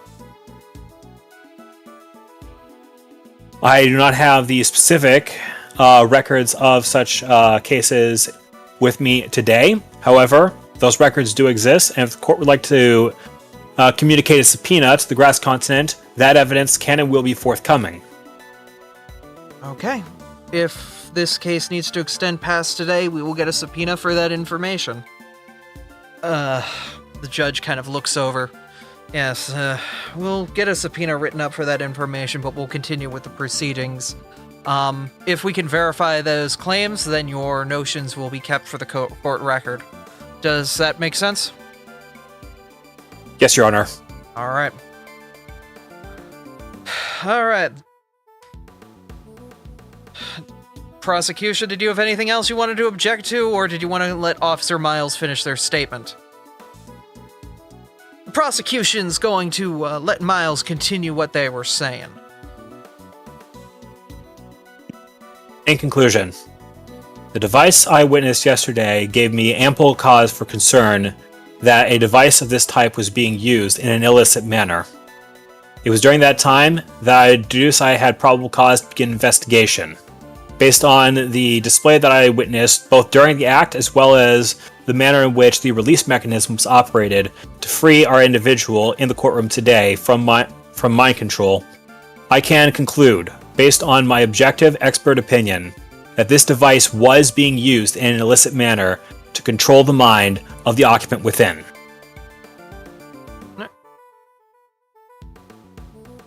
Alright, the prosecution, if you have any questions, feel free to ask at this time. Abigail kind of looks over as the Blaziken walks over. Officer Miles,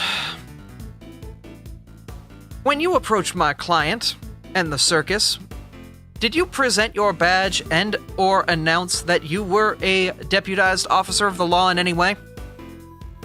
When you say present my badge, do you mean that I specifically declare my presence with verbal command, or that I have my badge present on my hip as I do right now? I meant you declared yourself as an officer of the law acting in accordance with the law in the sense of an investigation. Did you properly declare yourself before you approached my clientele? I did not. No further questions, Your Honor. That's an awfully flimsy argument.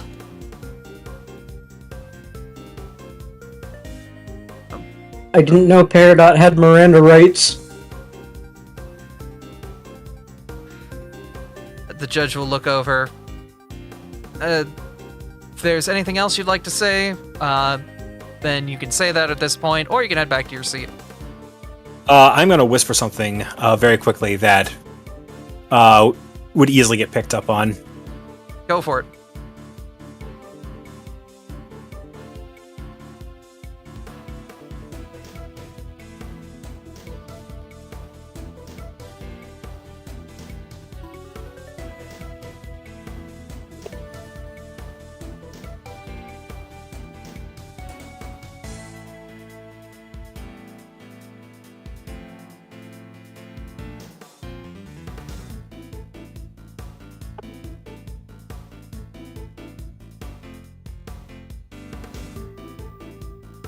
Your Honor, the defendants would like to bring forward that Officer Miles's badge is currently and always presently displayed on his person, and has been maintained to be there during all of those times. The defense stands that a reasonable individual would assume that and immediately the barrister would call over, "Hey, objection! That is hearsay to try to announce something like that. It is a carnival tent that is dark and not filled with many light sources. Something that is small and not presented forward may not be easily viewable." Objection! All right. Who's objecting? Hi, I am. All right. Volna, what are you objecting with? As a smith and somebody who works with metal, the type of metal that these badges are usually made out of will typically reflect well regardless of the amount of light in a room, unless it's pure darkness. Okay. All right. We can make this a very simple thing. All right. Also, it's a big top. If it was difficult to see in there, how would you perform? I was gonna say, it's kind of weird. I mean, there were spotlights right there. And Officer Miles was standing right next to the ringleader, so... It's not like it'd be hard to see something under a spotlight. This whole thing seems very convoluted, all things considered. The judge is kind of looking at you, Toby, almost agreeing with, like, just the... Yeah, this does feel kind of convoluted, doesn't it? But... yeah. Alright. The prosecution will call out. The prosecution will retract that statement, then. It will kind of reverse course on all of that. Alright, at this point, Officer Miles, if you'd like to step down. Miles will exit the witness booth and return to his seat.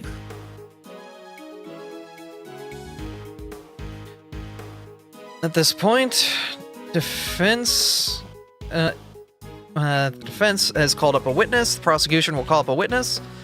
The barrister will walk over.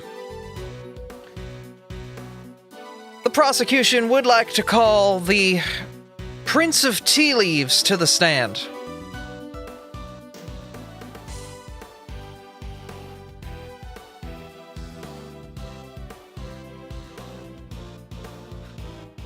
Hello, Prince.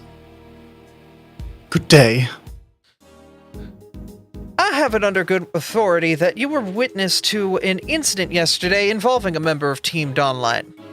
Would you like to explain what happened? Hold on. Yes. How come he didn't say his entire name like everyone else has? May the Prince of Tea Leaves please state their full title for the court. I'm just gonna have to go into my DMs and I'm gonna have to find it again.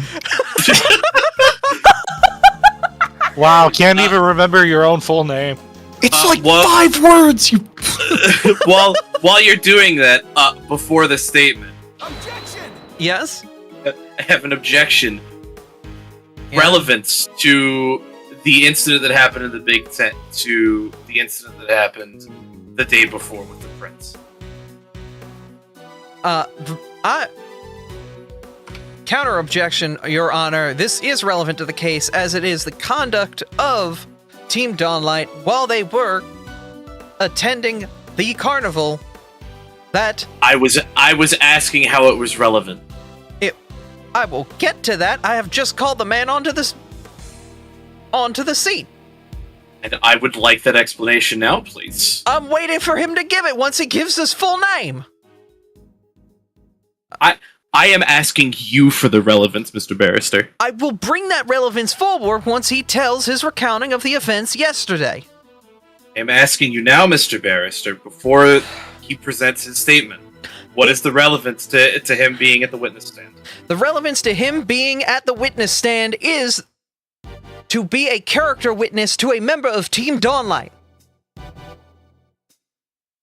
that was involved in the incident directly yesterday.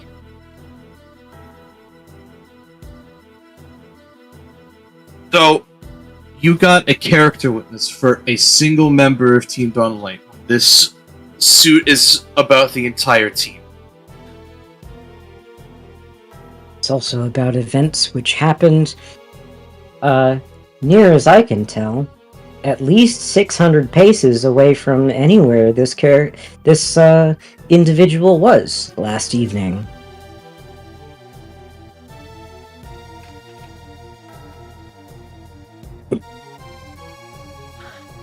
So again, objection, relevance. Your Honor, it is as witness to Team Dawnlight and the conduct of the people that they have in their party, as well as the mental state of their members. Sustained, let the state talk, and then we'll figure out whether or not this is relevant. Or overruled. Fine. Apologies. Prince, state your full name for the court. Camiella Jinchuan Aristides Delabruce.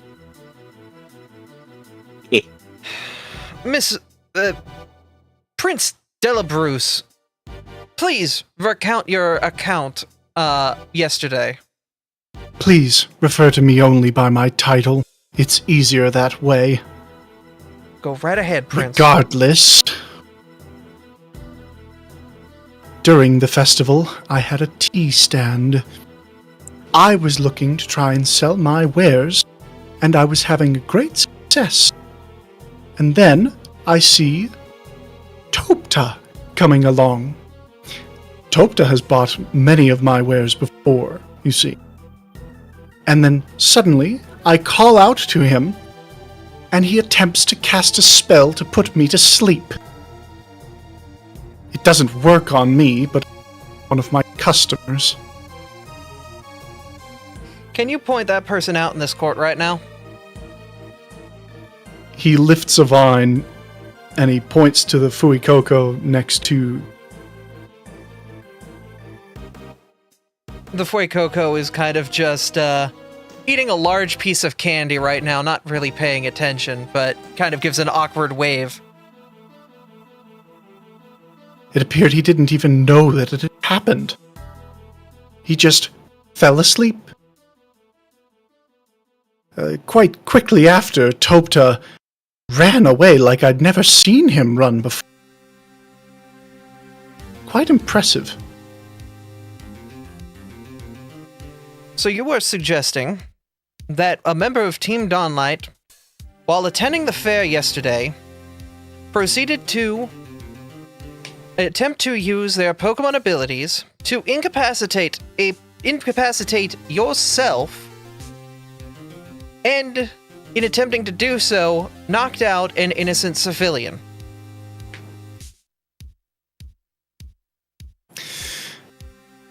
Yes, Your Honor.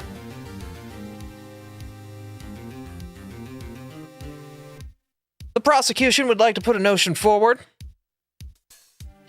that Team Dawnlight, at least a member of the team, during that day, proceeded and did do those events where an innocent civilian was made unconscious due to a direct result of one of the members of Team Dawnlight. Your Honor, I reject that notion. Yes? If I may, I know Tobta is a little socially awkward and perhaps a little magic happy, but I will state now that one bad leaf does not mean a bad bush. This team is not bad people.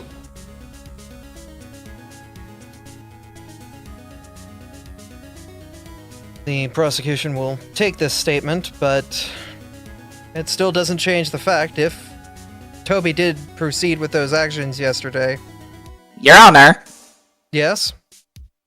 I'd like to state that event is completely unrelated to this case, and I will fully plead guilty on that charge alone. If that's the case, then there will be a separate proceeding between you and the Fue Coco under that, which will be moved to another date. Alright. Unless you can work out some sort of agreement with them. Nah, that's fine. But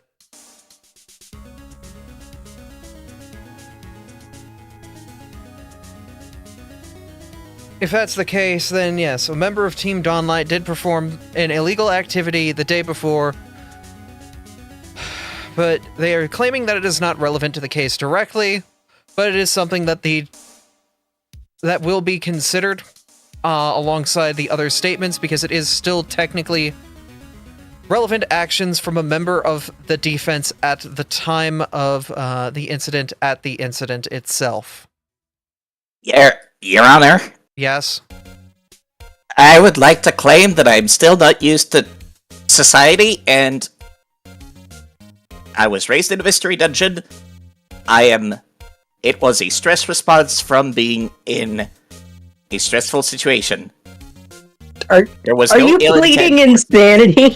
Are you pleading insanity, Toby? I am pleading that it was a panic attack. Okay. We would need to get a medical professional in to basically get that in writing. Your Honor, I plead it's social anxiety. Yes. I mean, that's basically what it is. Kind of is. Yeah. I am pleading panic attack and was raised in a mystery dungeon. Thank you. If that is the case, then, if you are subject to those things, if your teammates were to display panic-like actions and to put themselves, the barrister, the lawyer is talking, and to put themselves into a situation where you are visibly picking up on their stresses and react accordingly alongside them instead of through proper thinking and judgment, does that mean you are not a good fit for the role that you are given? Your Honor. Yeah. You can't have... Yeah. But, yes. You've sir. already dismissed this charge for this case. Yes. Barrister... Lawyer Blaziken... At this point, this case will be mattered outside of this court and is not relevant to the proceedings. The prosecution will rest. At this point, Abigail kind of looks over to the group. Do we have any questions for him? Volna will shake their head. I don't think so. I do. This You was have a complete question for waste the of prince. time. Miles, you have a question for the prince? If the prince will return to the stand.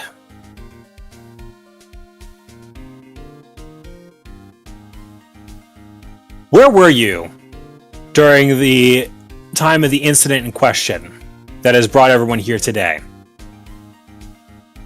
Well, I was at my stand, of course. So you did not witness anything that has brought these people here for trial today? Not at all. So you are not by yourself aware of any stressors or other circumstances that may have caused them to act in the way that they did? Well, they purchase things from me quite often. I would assume that as a rescue team, they were doing their jobs. Objection, Your Honor. Non-responsive. What? What? It's Miles' way of saying the witness will answer the question. Witness, answer the question. Just keep it yes or no. Will the defense please restate the question? You were not aware of any of the factors or stressors that were affecting the team at the time? No, of course not. No further questions, Your Honor. All right, the prince can return to their seat at this time, or corner.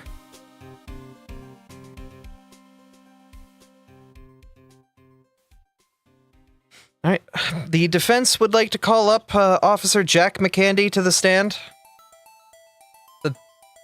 Jack will kind of give that look of, all right, I can do double duty. Kind of put the hand on the book as he swears himself in. Jack, could you give a statement of what was recorded by the police for both Team Dawnlight and the prosecution? Sure. So we'll take out the notepad. I'm also submitting the Pokeball in question into evidence, and he'll kind of take out the red and white baggie from last night and put it on the table before him. Thank you. I can't believe Windows XP just started up. No. I know, it's from Phoenix, right? Well, okay. From the perspective of the prosecution, they witnessed the party of Team Dawnlight, assisted by Officer Miles, approach Mr. Rhyme as the group was conducting business. The prosecution claims that they witnessed Professor Ignatius Crust attempting to use their PMD badge in accordance to alongside a handshake with Mr. Rhyme, who he quickly pulled his hand away and became concerned for his safety, where they say that the group acted in self-defense against Team Dawnlight's actions.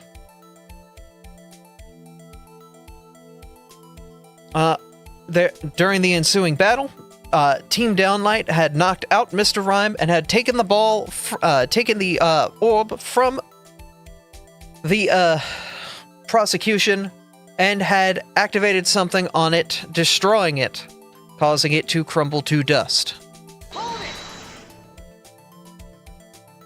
Alright. You say that you witnessed one of us take the item from Mr. Rhyme.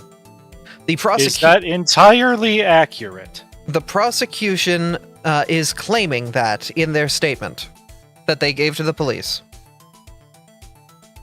So is this testimony about the police report, or is this testimony hearsay? The police Jack, report, I forgot that was, so that was my mistake. Okay, then we will return that.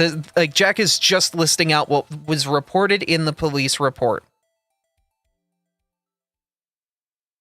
Team Dawnlight, on the other hand, is recounting the incident going differently by stating that they approached the group believing that the orb was used in mind control and acting under accordance of direction from Abigail Von Wild in the town's bylaws, code 78, subsection 172.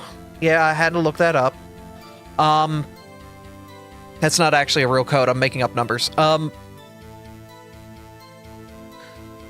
town will not be privy or not allow any control of another Pokemon outside of their conscious consent, and it is a civilian's duty to ensure that all members of Peridot, whether they be residents or visitors, live a free and happy life in accordance to the town's statutes of life, liberty, and the pursuit of happiness. Happening. The pursuit of happiness. No, the pursuit of happiness. In this sense,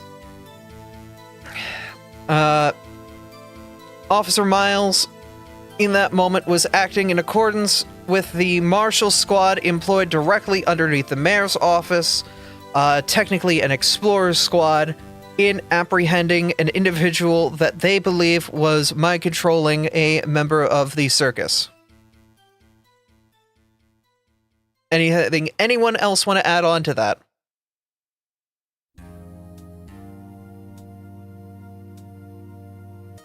Alright, at this point, do you have any questions for Jack? Oh, Toby? Couldn't we just ask the Copperaja if they were mind-controlled then? The Copperage would need to be called up to the witness stand and asked. Hey, Copperaja, were you mind-controlled? Toby screams That's from not- across the place. Top, that's not how this works. He still did that. Copperage, the lawyer will look over. Objection!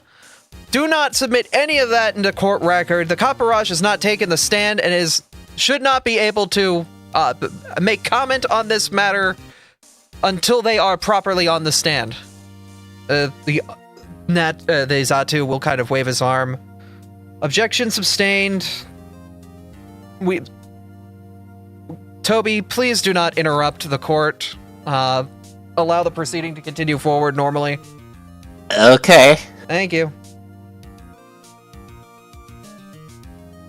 The professor would straighten up in his seat and ask to Jack. You can go up if Jack, you want to. was there... Oh.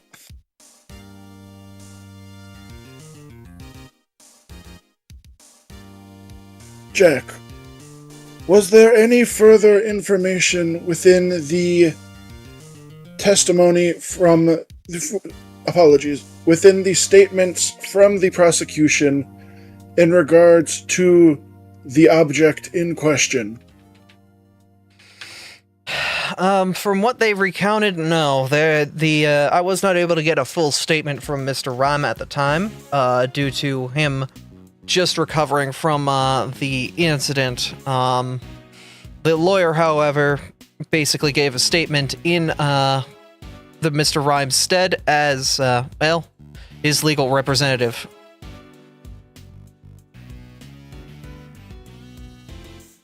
And also as a first-hand witness.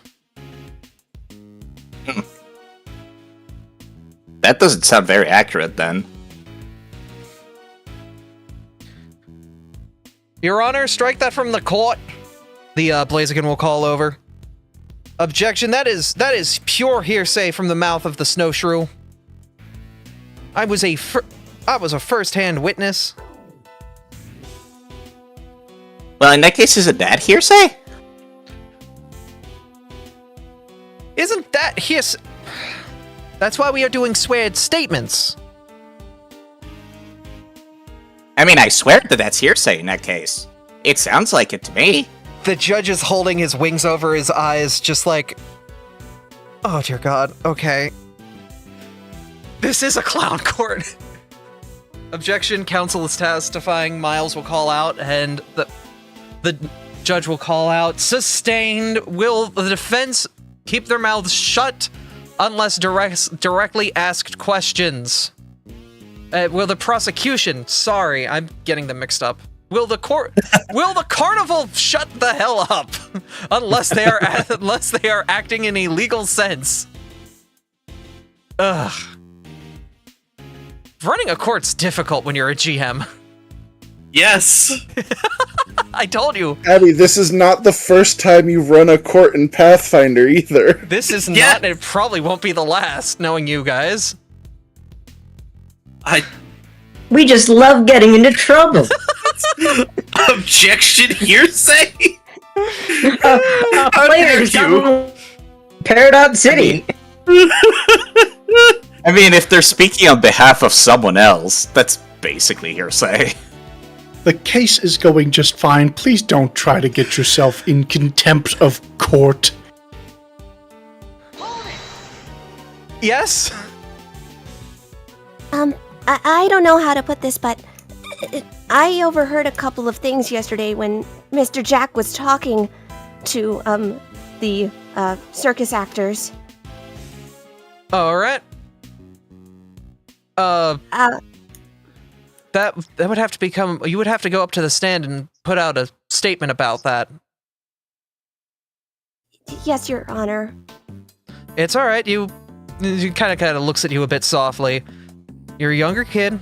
It's all right. You don't know the rules, and obviously, quite a few of your crew aren't fully aware of the rules of the courtroom. Seems a few people here aren't fully aware of the rules of the courtroom, and he kind of looks over at the Blaziken with a bit of a stressed look. Did anyone else from the prosecution or the defense have any questions about the police statements that were taken?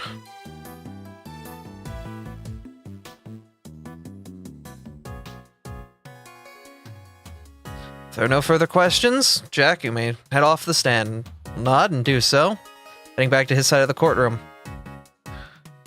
Defense, do you have anyone you'd like to call up to the stand? That was our call, by the way. Okay. Prosecution. Prosecution will call, Mr. Mime up to the stand. Somehow, out of nowhere, one of the mimes peels off from the group. What appears to be the grandpa of the group? Walk over to the stand and somehow he's peeled off from the multiple that are in that position. Mr. Mimes are weird. Mr. Mime, would you like to give a statement about what's going on here? Well, yes. I was privy to witness yesterday after performing the acts of the circus that, while standing around with our troupe and discussing how things went, yes, I did see Team Dawnlight approach the ringleader. I didn't see exactly what was going on, but it appeared as if the professor attempted to do something, and at that point, it made my boss feel really uncomfortable and looked like he was getting attacked, so I came in and tried to help out and summon the rest of my mime crew.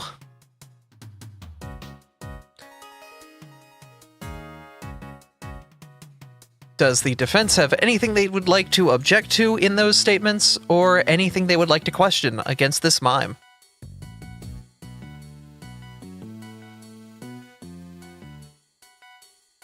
Miles is going to look around before standing up and taking the floor. If Pathfinder doesn't want to jerk me around.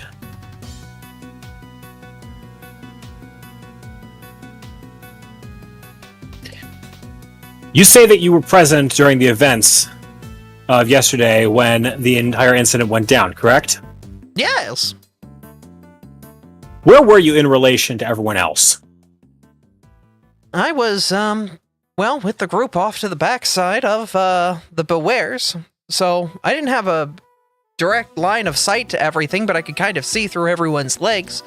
The professor approach and, try to shake the boss's hand, and then, that's when everything kind of went. Yeah. So you're saying that you didn't have a clear line of sight on the triggering incident or anything that preceded it, correct? No, it just, from where I stood, it looked like the professor approached, held out his hand, and was doing something weird with the other hand. And the Mr. Rhyme kind of got scared. My boss kind of stepped back and pointed at the professor and said that the professor was attacking him. But you don't know for certain if that was the case, correct? I assume my boss was working in the best interests. Your Honor, request permission to strike that last remark from the record. It's speculative. Alright, sustained. Wipe it from the record. Good call. Good catch. So in conclusion, you don't actually know what happened. I saw the sequence of events that seems to be getting collaborated by everyone else, but I do not know the specifics of what happened, yes. No further questions. Anyone else have any questions that they wanted to bring up? Alright. Defense. Who are you calling to the stand?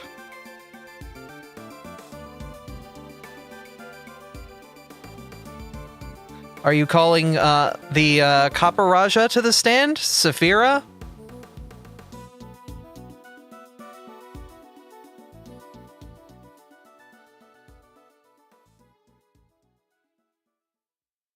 Sass, you there? Yeah, I'm there waiting for someone to say something. Hey, Abby, you're our lawyer. I don't know. I am the You lawyer. tell us. But I'm asking if anybody had, I'm asking you guys because I am acting as the lawyer, yes, but I'm also kind of deliberating. Did you guys have anything specifically you wanted to do? I'm basically putting that out there before I go ahead and continue with what I am doing next, if that makes sense. Is there anything specifically that you guys wanted to do? Yes. This is a lovely, crowded courtroom. Yes. Can I make a stealth check? I have a very dumb idea. Oh no. Yeah. What's the dumb idea? I would like to sneak out of the courtroom without anybody noticing me. It should take me, I think about 5 minutes to do what I want to do, and I don't want to be noticed as gone. Okay. Make a stealth check. Roll it in secret.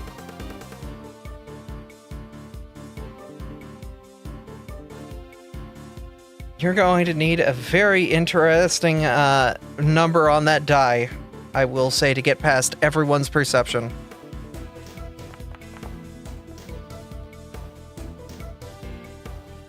You lucky son of a bitch. You I are love hearing able, that. you are able to slide out. Even under the prince's nose, he doesn't notice you. Jack doesn't even see it. Cool. I'm headed to the library. Alright. How long do you need me to wait to fish for a legal book on the Mist Continent in the library? I believe I'm going to need to have you make a seek action to find that specific book. Okay, hang on. I have that button. Seek is... Is it in exploration? What tab is it in? There it is. I found it. It's in combat actions. Because it's used normally for, seeing invisible creatures.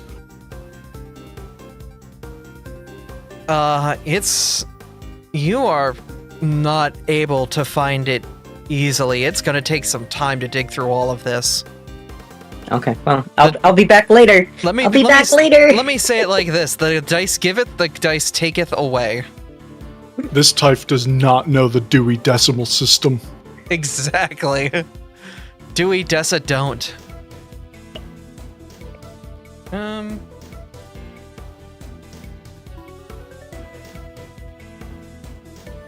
That's fair. I'm significantly better versed in breaking the law than using it. Phew. Anyway, proceed. Okay. At this point, Abby kind of looks to you all. Well, we can call Saphira up there to clarify the statement that they were able to overhear, or we could call the Copper Raja up there to ask some questions about what they experienced. What do you guys want to do first? Should probably be Saphira first, in my opinion. Well, you heard me earlier. It seems a lot easier to just ask them directly. Well, that's one vote for the Copper Raja and one vote for Saphira. I also vote for Saphira. Saphira, are you okay with that? Yeah, I guess so. Okay. After this, we'll call the Kaparaja up there. Alright?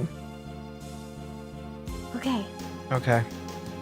The defense would like to call Saphira Garnet Sky to the stand.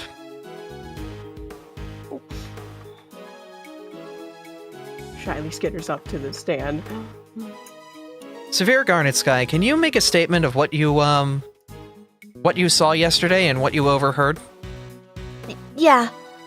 Yes. Of course. Sorry. Back when we were, recovering from the scuffle initially, which I was pretty confused about at the time, I was overhearing what Mr. Jack was saying to the rest of the, circus performers and Mr. Rhyme. I heard earlier in the court hearing that you guys said that was an heirloom, correct? I overheard from a conversation from Mr. Jack that they didn't exactly know what the artifact was or the effect it had earlier yesterday.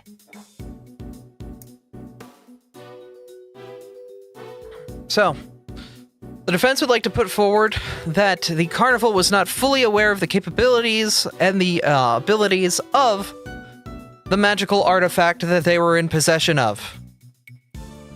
And the Mr. Rhyme kind of shifts uncomfortably, and the Blaziken kind of gives him a nudge, like, have anything for this? He kind of just looks down and shakes his head a little bit.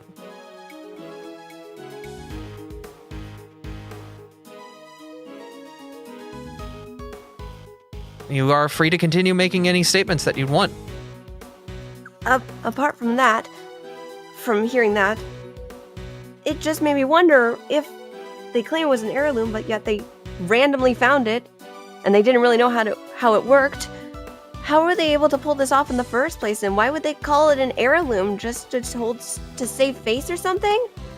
That's all I could really overhear from Mr. Jack's conversations while I was just quietly listening in, even though I probably shouldn't have. The judge will kind of lean over on the large seat, then kind of waves to you. You're doing fine. Thank you, Your Honor. He's being very nice to the child in court. He's trying to keep you relatively calm and focused on what's going on, but also trying to be an assuring force of just speak from the heart, speak from the truth. It's gonna be okay. Okay. Other than that, I really just was helping the rest of the team for what had happened yesterday. I don't think we really meant for anyone to get hurt, but the moment Mr. Rhyme saw what my dad was doing, he acted out, and, well, that's how everything happened. Alright. Thank you for your statement, Saphira. Of course. The prosecution kind of looks to each other. He kind of shuffles with his paper, kind of gives you an eye of I don't know if I really... It may not be worth it for him to question you at this time. So he's going to pass on any questions for you at this point. Okay. Out of character, I'm trying to form a line of questioning to sort of expand on what Saphira was saying. You have questions for Saphira? Potentially, I'm trying to figure out how to form these without making them leading questions, because technically, this would be an examination from Miles, not a cross-examination, so he can't ask leading questions. Exactly. Yeah. Okay, how do I do this? I'll give you a second to figure it out. All right. At that point, Miles is going to stand up, and Foundry is going to pull me back towards the entrance again, because it likes to do that. Like it did again. Mm-hmm.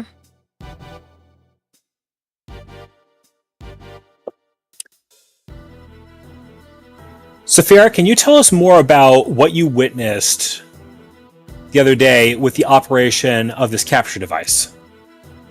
Well, from what I saw, from the performance, I really didn't know what was going on. Morley, I was amazed and confused at the first point until you and Dad actually seemed to show worry, and I grew more concerned about what the whole thing was. but that's about all I could glean from what you guys were telling me yesterday. Could you tell us more about what the operation of a device like this would entail? Based on what I know, it looks like it makes the Kaparaja disappear and then suddenly reappear again, and as was stated earlier, seems to be under control as long as that thing was active. Did this device look simple to operate or complex in any way? It looks simple enough to me. I mean, even I could figure out how to use it based on what I saw. But do you think there's any way that a device like this could be operated by accident? No, not really, based on what I've seen. No further questions at this time. All right.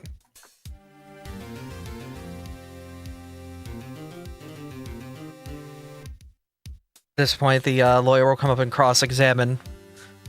Saphira, where were you sitting when you witnessed the device being used? I was sitting just behind my dad and right next to Miles when the show was going on. And when you were witness to the device, it was during a performance, correct? Yes. All right. So, from your perspective, you were watching the show, seeing everything going on. You were not able to see the specifics of how my clientele used the device? Well, all we could see was vague shadows with the spotlights on, because if I remember correctly, there was, and this is more of a GM question, there was a cloak of some kind in front, and all of a sudden the Kaparaja disappeared. Yes. The client was surrounded by a magical veil, at which point the magical trick was performed. So you did not see the exact specifics of what happened under that veil. Is that correct? No. Yes. Thank you. Is appreciated. We'll head back to his seat. Miles will stand up again.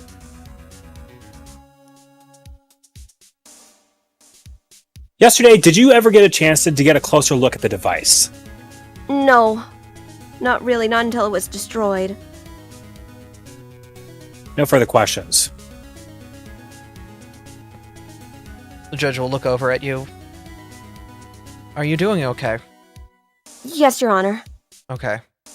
If the prosecution and defense have no further questions, Saphira can return to her seat. Anyone? Nope. All right.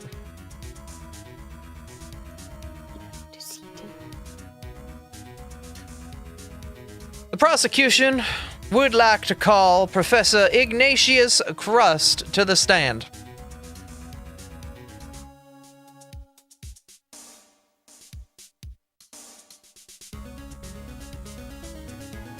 Professor, please give your statement of the accounts of things that have happened yesterday.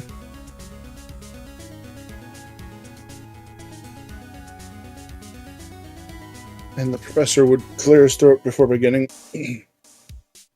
Yesterday, while at the carnival, when the ringleader was performing the trick to make Peanut the Kaparaja disappear,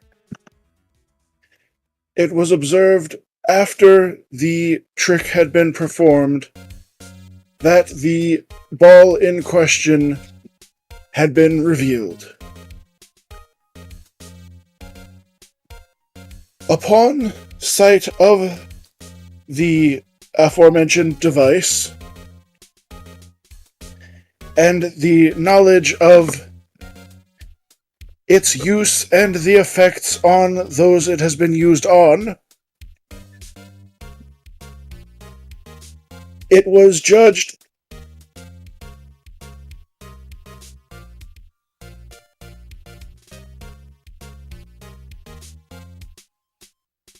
It was judged.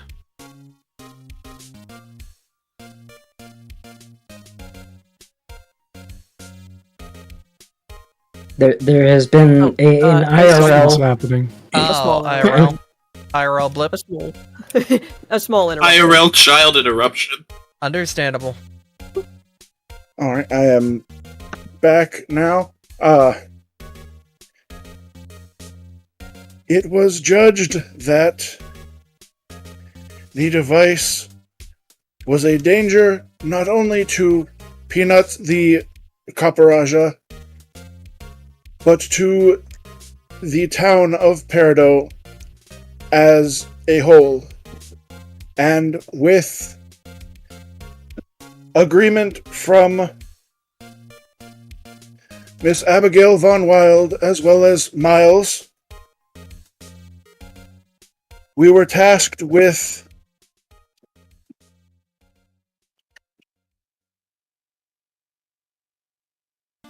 relieving the ringleader of the carnival of the device for public safety. When I approached the ringleader, I was actively in the middle of using my badge to attempt to bring the ringleader to the town hall as a means of separating the device from the controlled Pokemon.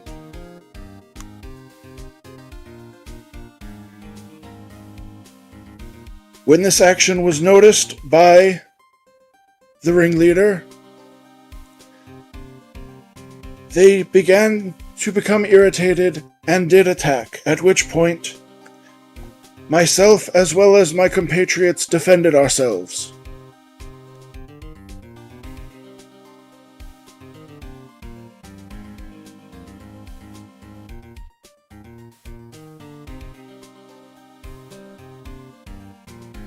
Is that the end of your statement? That is the end of my statement. Lawyer will walk up to you. He'll, have his thumbs under his overalls and snap them as he approaches. Professor, at any point yesterday, this term's been thrown around, but were you in any way officially deputized to be under Deputy Miles's crew in any way, shape, or form?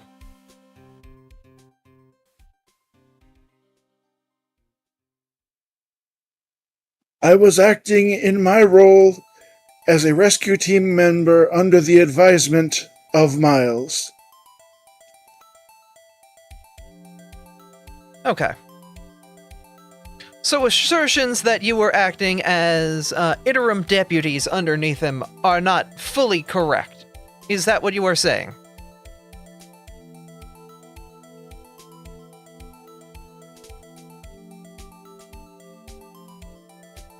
I don't think It was anyone believed asserted. to be Yeah. an emergency situation.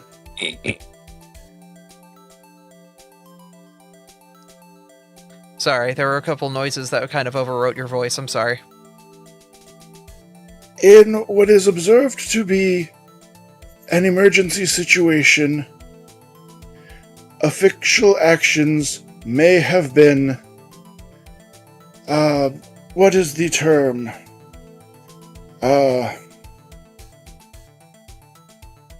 Expedited. Yes, thank you.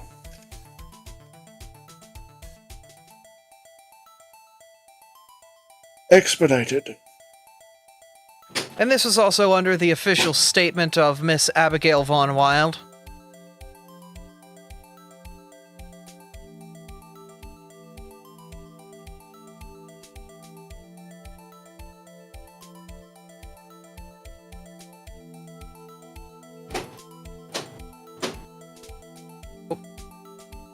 Kane?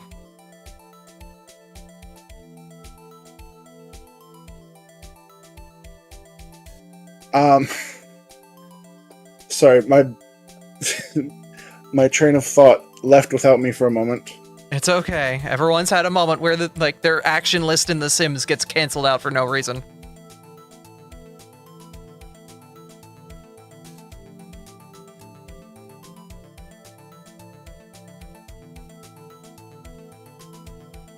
While Deputy Miles and Miss Von Wild were involved in the situation, as I have said, it was under advisement, as well as myself and my compatriots performing our civic duty under the bylaws as instructed. Speaking of those bylaws, you were under the assumption that the device in question has mind-controlling effects over the clientele of one Mr. Peanuts. Were you informed of any of that information before making your approach to my client?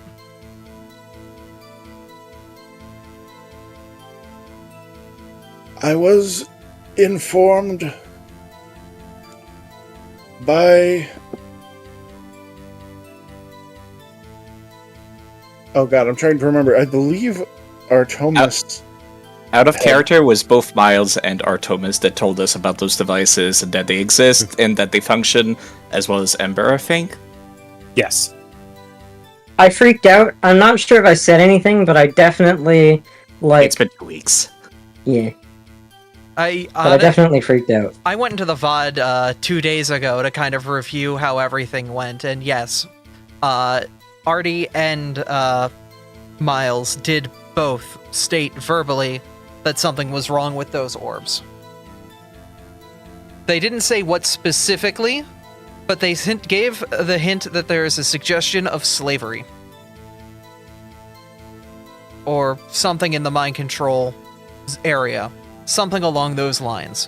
Which would be in accordance with the town's bylaws of... As you guys said in your chat, if you see it happen, you have a duty to stop it.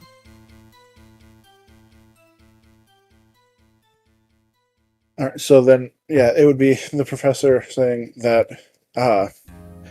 while not informed of the entirety of the specifics of its use, I was given enough information to understand that the device was being used in a mind control or enslavement capacity and acted as my duty would allow. And that information came from both Deputy Miles as well as the Mr. Artomis as well? Yes, the deputy as well as our captain. Alright, well. Then... the prosecution has no further questions, and he'll kind of look at you directly, Artie, as if he might be calling you up to the stand next.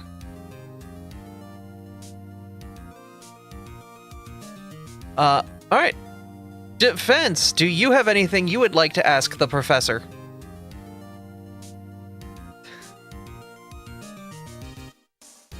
This is your cross-examination. I don't have anything in an official capacity. Okay. If that's the case, Professor, you may take a seat. Abigail will look over at you, Toby. We're gonna go with what you suggested and call the Caparaj up. Alright? Please don't ask me to lead the questioning. No, I'm going to go up there and do the questioning. I'm just saying we're going with what you said. Okay. What you suggested. Alright. Okay? You... Don't worry. You good. Social awkwardness spikes. Social anxiety shoots through the fucking thermometer like a cartoon. Mm-hmm. He's also been told to shut the hell up earlier, so yeah. No, that was... The judge was telling the Blaziken to shut the hell up because he was objecting way too quickly off the firing. Like, he was objecting before there was stuff to object to properly. No, you were not the one told to shut up. Interrupting. Okay. Well, at this point, it wouldn't be interrupting because it's deliberation between you guys, so it wouldn't be an interruption. It's more just questions. No, I'm just saying that's why Topta's anxious about talking. Ah, I see. Okay. At this point, the defense would like to call Peanuts, the Caparaja, up to the stand. There's kind of this awkward moment where he tries to shuffle around you, the prince, and squeezes past, almost like tiptoeing, very gracefully, all things considered, before like getting to this point being like, I don't think I can get to my seat. Judge will wave. It's fine. We'll swear you in. Just sit where you are. Abby will kind of have to like awkwardly scoot out before teleporting over here. Mr. Peanuts, would you like to give a statement as to what you witnessed, what you've went through? Yes. So I'm not exactly sure about everything, honestly. I remember I was with my boss, and he had found this neat orb. He didn't say where he got it from, but he showed it to us all and said, we'll be able to perform some really neat magic with it. We're practicing. It felt like yesterday, but we had gone to perform our practice session, and when he tried to try out the new trick with it, I don't remember anything until yesterday when I woke up and I found him lying on the ground with Team Dawnlight opposite of him. Hey! A very important piece of evidence you just got. I mean, it sounds like the obvious question to ask is, was it actually yesterday? Well, that's the thing, is when we were performing the trick, our friend, my friend, the Teddy Ursa, well, he's not a Teddy Ursa anymore, he's an Ursa Ring. I don't know how long that's been, and, like, you see the Teddy Ursa stand, I evolved 3 months ago.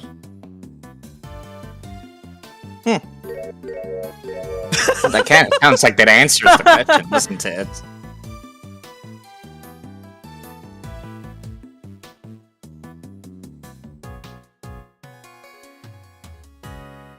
Alright, so if that's the case, then it can be asserted that during that period you had no recollection of what was happening, no memory at all, correct?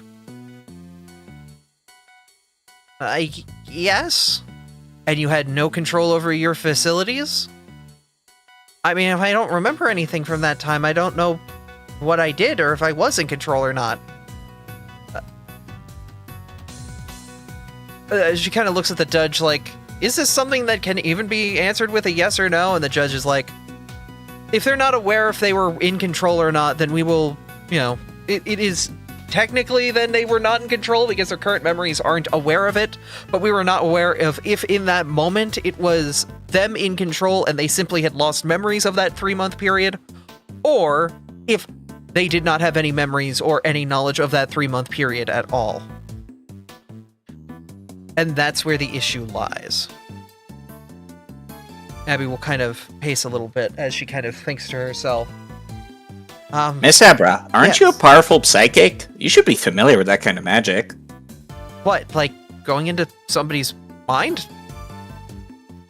Yeah?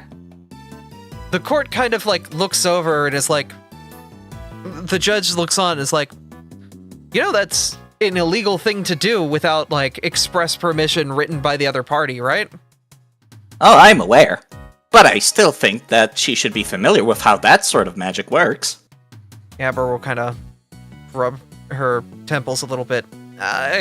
Not really. I'm never really went into brain psychic stuff. More just manipulating matter in space and stuff. Abby, I am prompting you to roll recall knowledge with occultism to see if your character remembers it. I will attempt to see if I have any ability to do such. If you're familiar with that kind of magic at all. Oh my god. Okay. She kind of rubs her head a little bit more. There is a technique I can try to use. Basically, I would be implanting essentially I would essentially be reading the thought patterns of the brain with my own psychic energy and essentially... Oh, Abby, no. Oh. No. What? I was prompting you to say that you're familiar with how mind control works at all to begin with. So you can say that it's normal for amnesia to happen after mind control. A lot of mind control cases, yes. There are cases of, through the course of mind control, there are definitely cases through which somebody's mind is unable to recount such events, and accounts of people recounting that they were being in control, but having no control over the matter whatsoever. So it would hold up with counted counts of said mind control cases. She kind of holds her finger up. I can try to see if I can find some reports and investigations of previous mind control victims in the library. The judge will wave his hand and is like, "We will get a subpoena for that information. Once again, if it is needed at the end of this court, at the end of this day in court." All right. I mean, kind of sounds like all we're trying to prove at this point is whether or not mind control actually did happen. So it sounds like that's pretty important to know. Well, it seems as if mind control was at play here. Unfortunately, unless we were to literally see the world through the Copperage's point of view, or have some sort of proof, it is difficult to kind of really recount much more than that. Why don't we just go and get proof then? What's a subpoena? The judge looks over. A subpoena is a formal legal request for something, whether it's information or a person's, to appear in court. Why don't we just go to the library? It's like 2 minutes away. It's in this building. Well, if that's the case, if the defense has any more questions, now would be the time, or else we'll call for recess and give everyone an actual break, as well as a moment to go out and investigate for cases like that. I can't read.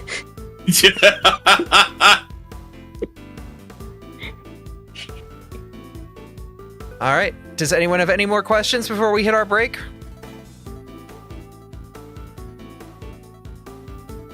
All right. The judge will bang their gavel. All right. We're calling for a 15-minute recess.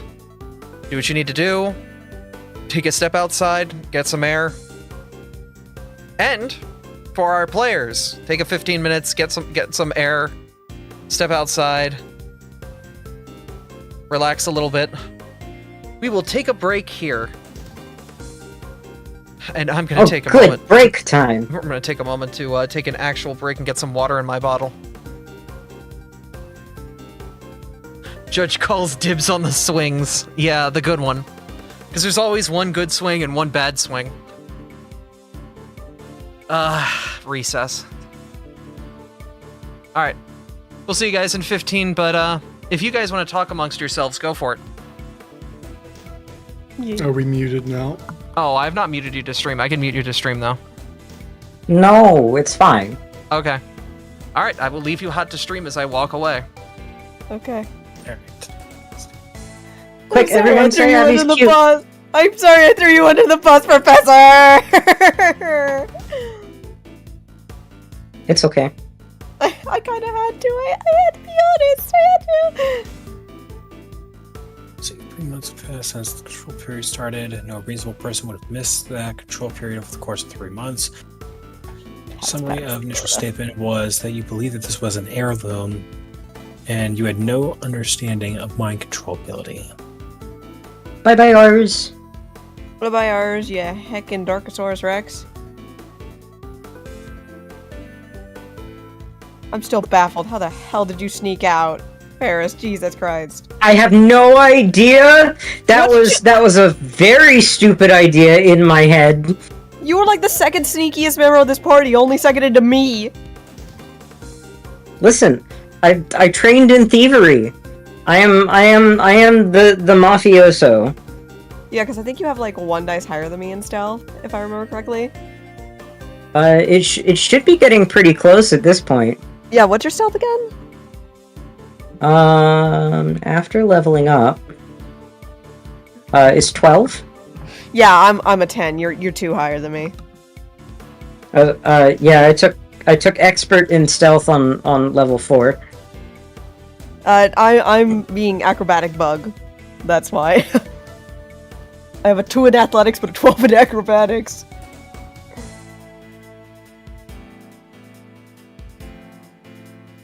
Sneaky bug. Yeah,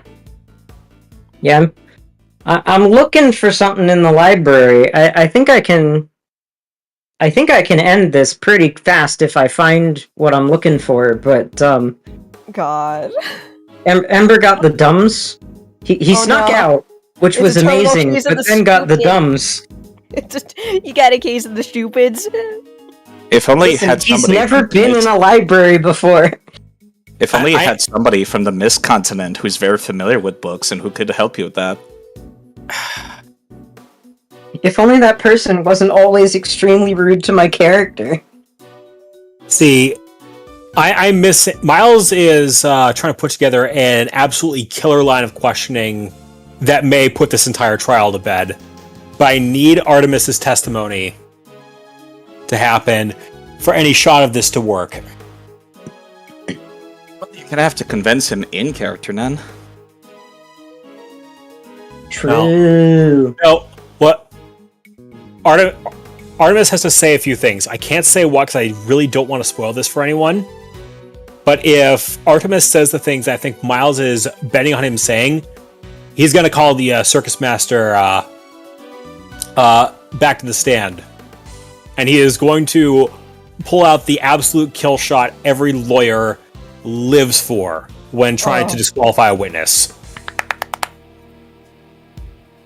Yeah.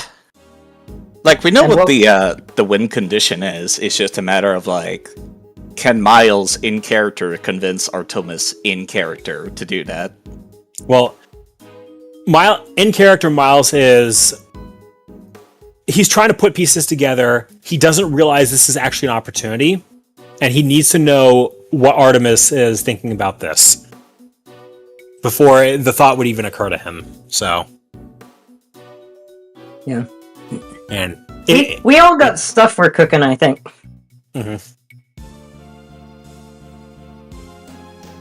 I've cooked all I did because that info. Damn that info. God damn. This sure would be easy if people talk to each other about things. see, if Miles was talking to Artemis about this, that's called tampering a witness, and that's highly illegal. Yeah, that's a no-no. I mean, they're not on the witness stand right now. You could just go talk to Well, them. they're about to fucking be, aren't they? Yeah, that's still witness tampering. Alright.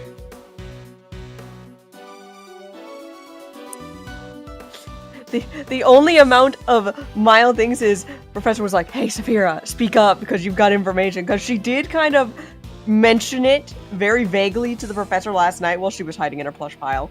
Granted. That she knew something. I know plenty, but I can't present any of what I know in court because it would be very bad to have the thief rogue mafioso admit to being such in a court of law. Yeah, that's the problem. Yeah, you could just take the fifth. That is a thing that you could do, is pleading the fifth on that note. This just like my question about does Peridot Town have Miranda rights is like, does the fifth exist? The fifth is an American law thing. I imagine something like that. Like, it's the Fifth Amendment in the United States. In Star Trek: The Next Generation, it's the seventh guarantee. And as the saying goes, there's many different ways to skin a cat. Indeed. Yeah, but other countries, not every country has like a law that says you're allowed to keep quiet about committing crimes. Because that's very counterintuitive to courts. So, yeah, most countries don't have that.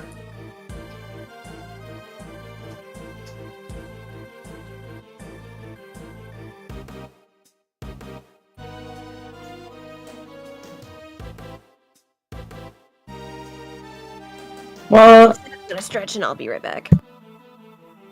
not to put on my mock trial lawyer hat. I did not go to law school, but I did study a bunch of law. The Fifth Amendment is more about the right to not have to be compelled by the government to self-incriminate. Yeah. It's not quite the same. Like I'm just saying, it's not quite the same thing as keeping quiet about doing a crime. It's about things like, you can't be compelled by the government to, like, unlock your phone using your password in order to prove that you are that there is no evidence on your phone, right? Like, there's a degree to which, like, if the government has that evidence, then the government needs to present it themselves. They can't just haul you into court and say, "Show us your phone. We think you have, we think that you did a crime. Please tell us your password," kind of thing. I don't know.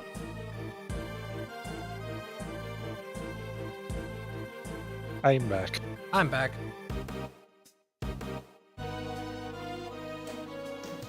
Okay.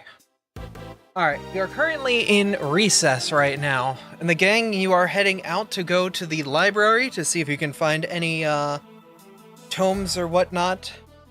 It sounds like the answer was no, because everyone's character doesn't want to talk to anyone else. I mean, Abby is going to, at this point, kind of look to you all and be like, so... we should probably see if we can find any documents or books recounting those things from, you know, accredited sourced accounts. Does anyone want to come with to the library real quick? I could do May as that. well help out with that. Okay. Something's not adding up with the opening statement from the first witness prosecution called. I can't put my finger on it. Yeah. But Before we start doing any checks, I'm gonna wait till everyone's here, and then I will roll check. We'll start doing some checks while you're at recess. All right. I'm back. But I haven't even gotten to go on the slide yet, Mom. Okay. Well, go on the slide while I get the rest of the kids wrangled. Artie, Deep thought. Mizu, Sass is not here. Straight. I am present. Kane, That's me. Side, I'm here. Barris. Yes. Okay, we're waiting for Sass to get back at this point. And then I'm gonna have, actually, you know what? We can do this without, Sass right now, since Sass, we'll see if Sass is no, we should see if Sass is gonna come with to the library. Or if they're gonna take the recess to kind of just sit with, you know, Professor and try to recollect themselves. Something I'd like to point out, Mhm. if I may, before we go to the library. In the Mr. Rhyme statement, did he mention that it was the ball was a family heirloom? Pretty sure sure. in his opening statement that he did, yes. Okay, and the Copperage has already contradicted it. The Copperage in his own testament said that he found it. Yeah? So it was not presented to the person it was used on as an heirloom, but hey, look at this thing I found that we can use for tricks in the circus. You might have to call him to the stand to do some more questioning. I don't think that changes the circumstances all that much beyond that, though. Well, it calls into question his entire opening statement. Yeah? This Because is the if he's saying, "Hey, look, this is a family heirloom. I've had it forever. It's da da da da da da da da," and then suddenly it's like, actually, the circus guy says you found it yesterday. What else are you lying about? I mean, to be fair, his opening statement was already called into question by the fact that he said he was knocked out and doesn't have a clear memory of what happened yesterday. So Yeah, it plus- is kind of irrelevant now that I think about it. But Plus, regardless something to note. regardless of how he came into possession of the item, that doesn't really change much of anything. All right, Saphira, Hello. you are back. Hi. Toby, Miles, and Abigail are heading to the library to investigate books on things like mind control. Did you want to go with, or did you want to stay behind and kind of sit with the professor? It might be a good idea to get the child out of the stuffy court, because it's Making her nervous. Well, it's recess, so everyone's out of the court and out of the room, but we're not moving everyone's tokens because there's a pain in the butt to get everyone in here. Yeah, no, you can move me to the library with you guys. I'm fine with that. Recess! Okay. Shut up. Saphira, Toby, and Miles, I would like you to roll perception. Oh god, no.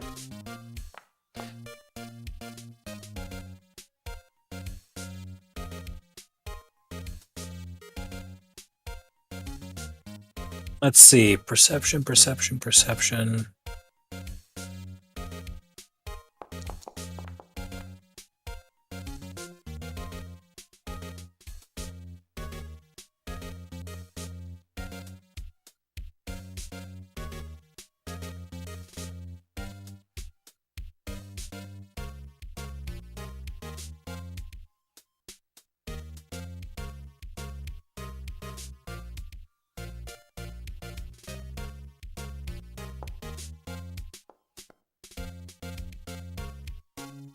Okay.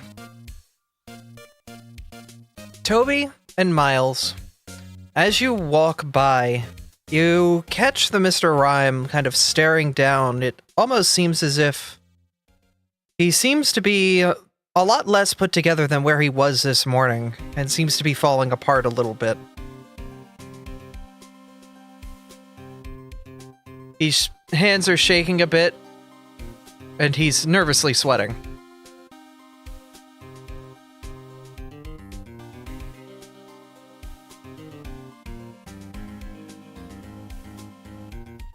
Alright.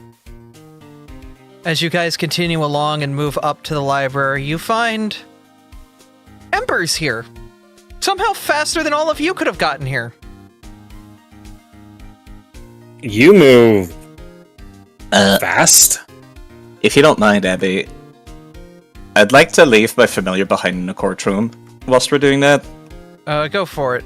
Can you have them try to stealth, or are you having them try and like hide there, or are you just leaving them there? No, they're just leaving them there to listen on any conversations that could be ongoing whilst we're gone. Volna, I should have mentioned, also isn't going to the library, as this type of thing is not their forte and would just get in the way. Alright, in that case I'll have them try to sneak up on the oppositions and listen in. Okay. And can I have Now them that I try have that to? knowledge. Can I have them try to be stealthy? Yeah. They're good at that. They kind of slip under a bench and kind of sit there relaying that information to your brain. I mean, they can't do that. That's Oh. not a thing. Oh, right. You have to talk to them. That's- Right.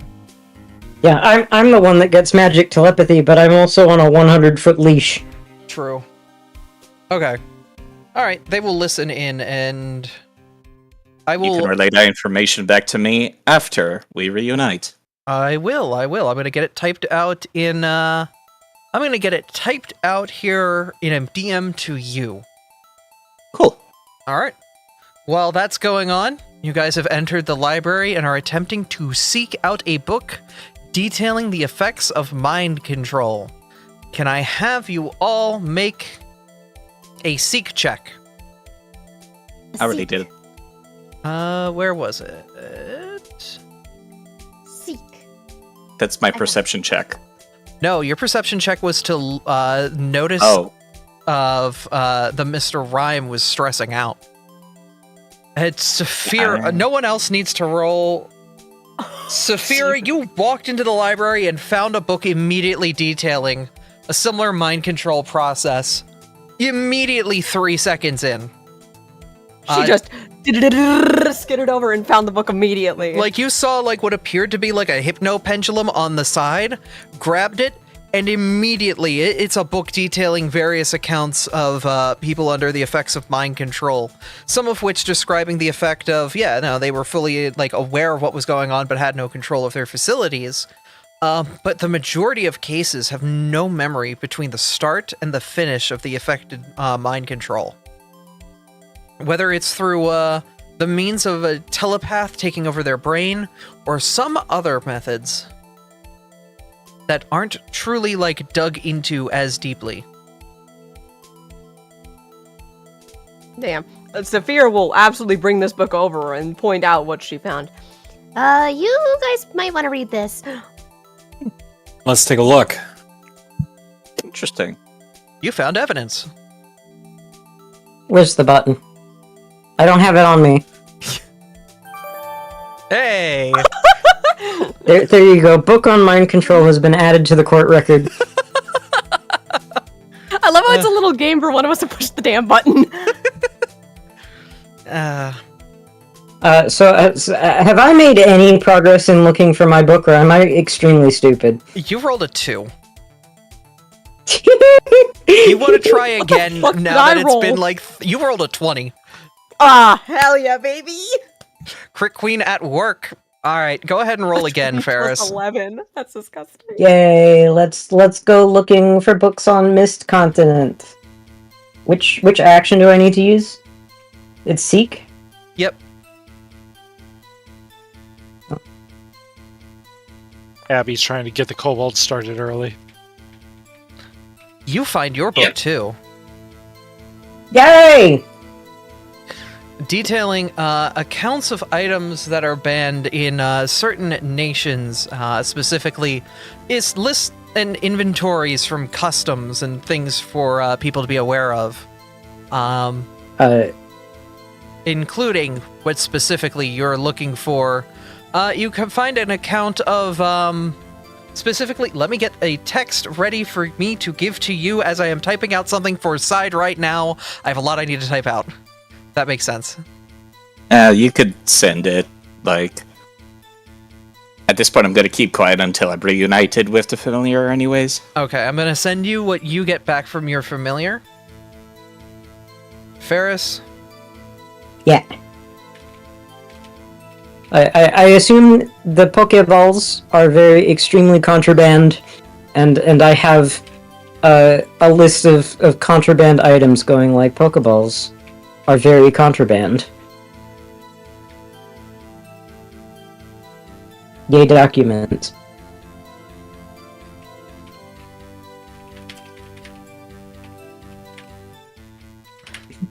I wouldn't know a thing or two about contraband items. Cool, are you No, gonna not relay you. that? Are you gonna relay that info to other people? Oh. Well, I have in my possession the bylaw for the Mist Continent, and it does say that mind controlling items are contraband, but it does not detail a Pokeball in particular. It does But not we have- specifically list out spherical objects used to employ the capture and possession, both mental and physical, of another creature specifically, but rather paints it with a broad brushstroke of objects used in the pursuit of control of another's mind for malicious purposes. Because there is therapy hypnosis.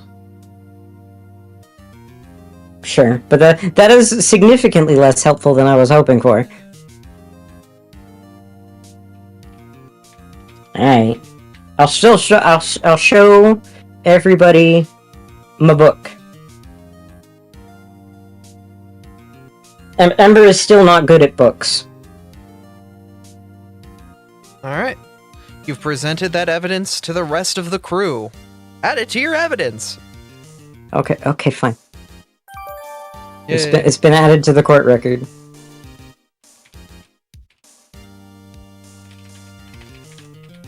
We're gonna phoenix this right.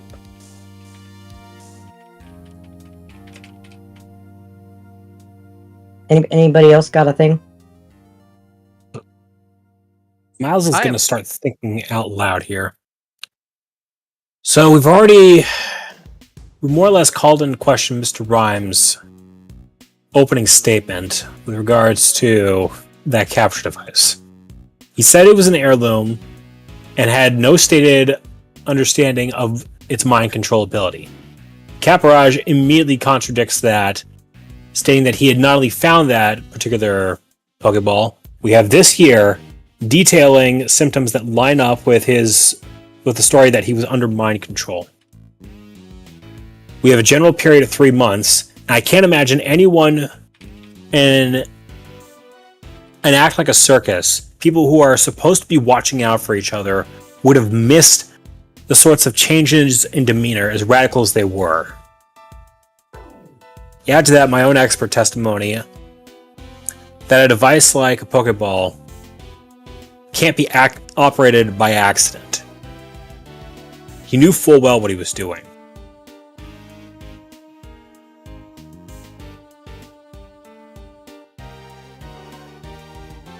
So you're So that begs the so you're lobbing to the group that this was fully done in full malicious intent. Exactly. It's a heck of an assumption to be making, though. Well, I mean, Poke the Even- holes in it. If I'm going to make that case, I want to make sure I'm airtight. Because if I have even one crack in this, that prosecutor is going to make sure I don't know what hit me. Well, the fact that's subjective, though, is that you're assuming it was intentional. The case for that... How would you really know that a device cannot be used by accident? We're talking about a period of 3 months. If that's how long the symptoms were going on, how could anyone, particularly a group this tight, miss something like that? How would a reasonable person miss that? That's an awful... That is, once again, just really assuming things. I myself am not exactly normal when it comes to civilization and all of the unspoken rules relating to it. Things that seem obvious to you might not be to them or to me. These people do operate in civilization. I guess they know better than me. I can't imagine that they'd miss something like that, unless they did so intentionally. I don't think it was intentional. Does anyone recall what the Earthwing said once they noticed that the Caparaja was acting normal again? They actually exclaimed out as if they were shocked to see them back to normal. You'd have better luck proving that the ringmaster themselves was the one in on it, rather than anyone else part of the circus, at least. I want to get the Earthwing on the stand to get their opinion. Given the fact that they were watching Peanuts for about 3 months, they had to have known both the before, during, and after.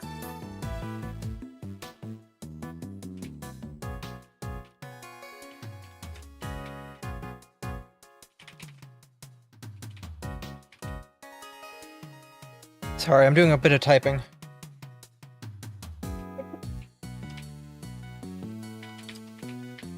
Oh. Ember, you're asking Artie if they're doing okay in person. Quietly, yes. Artie's pretty much in the same position as when recess began.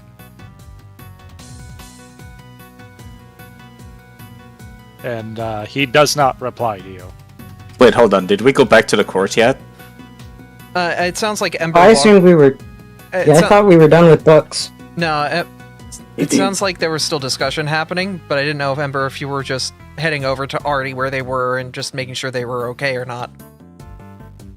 No, I would be with the group. I just assumed we were done with books because we got our two books. Okay. I mean, if anyone else wanted to grab anything else, now would be the time. Now would be the time to do so.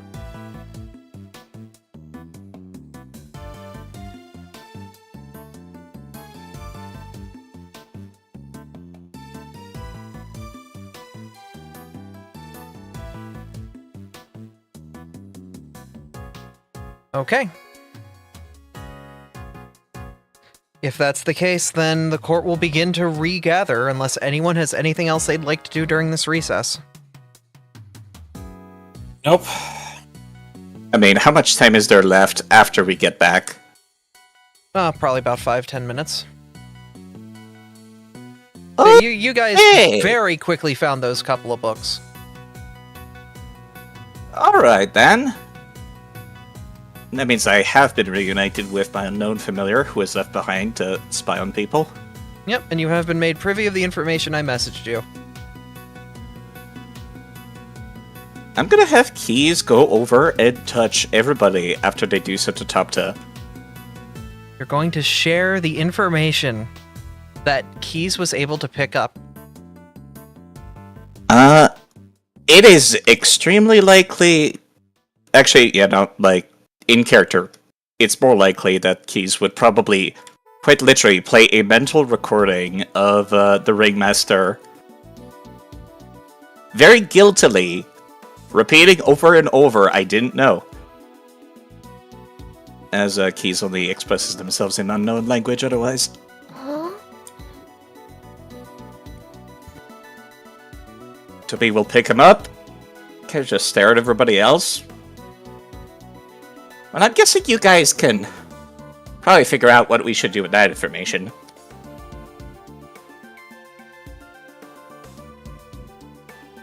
Interesting.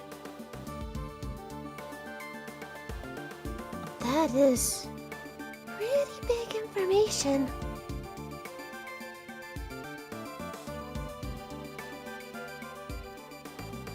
I mean, even if it's true, that doesn't really help us with our case. At the very least, it prevents us from accusing him of something he didn't mean to do. As Toby glares over at the officer Miles. That's the case. Even with if that's the case, then it's a good thing we picked that up now. Yeah, it's a good thing that we picked that up now. Toby nods. I guess we agree on that, at least.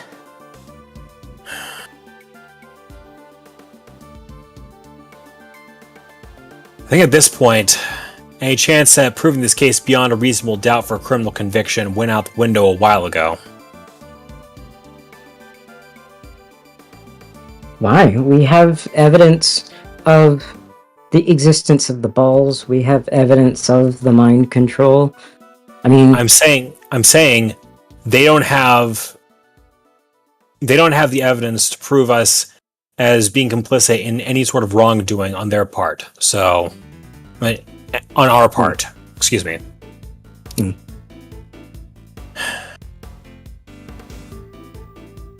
And it's not like we have to prove them guilty of anything either to get out of here.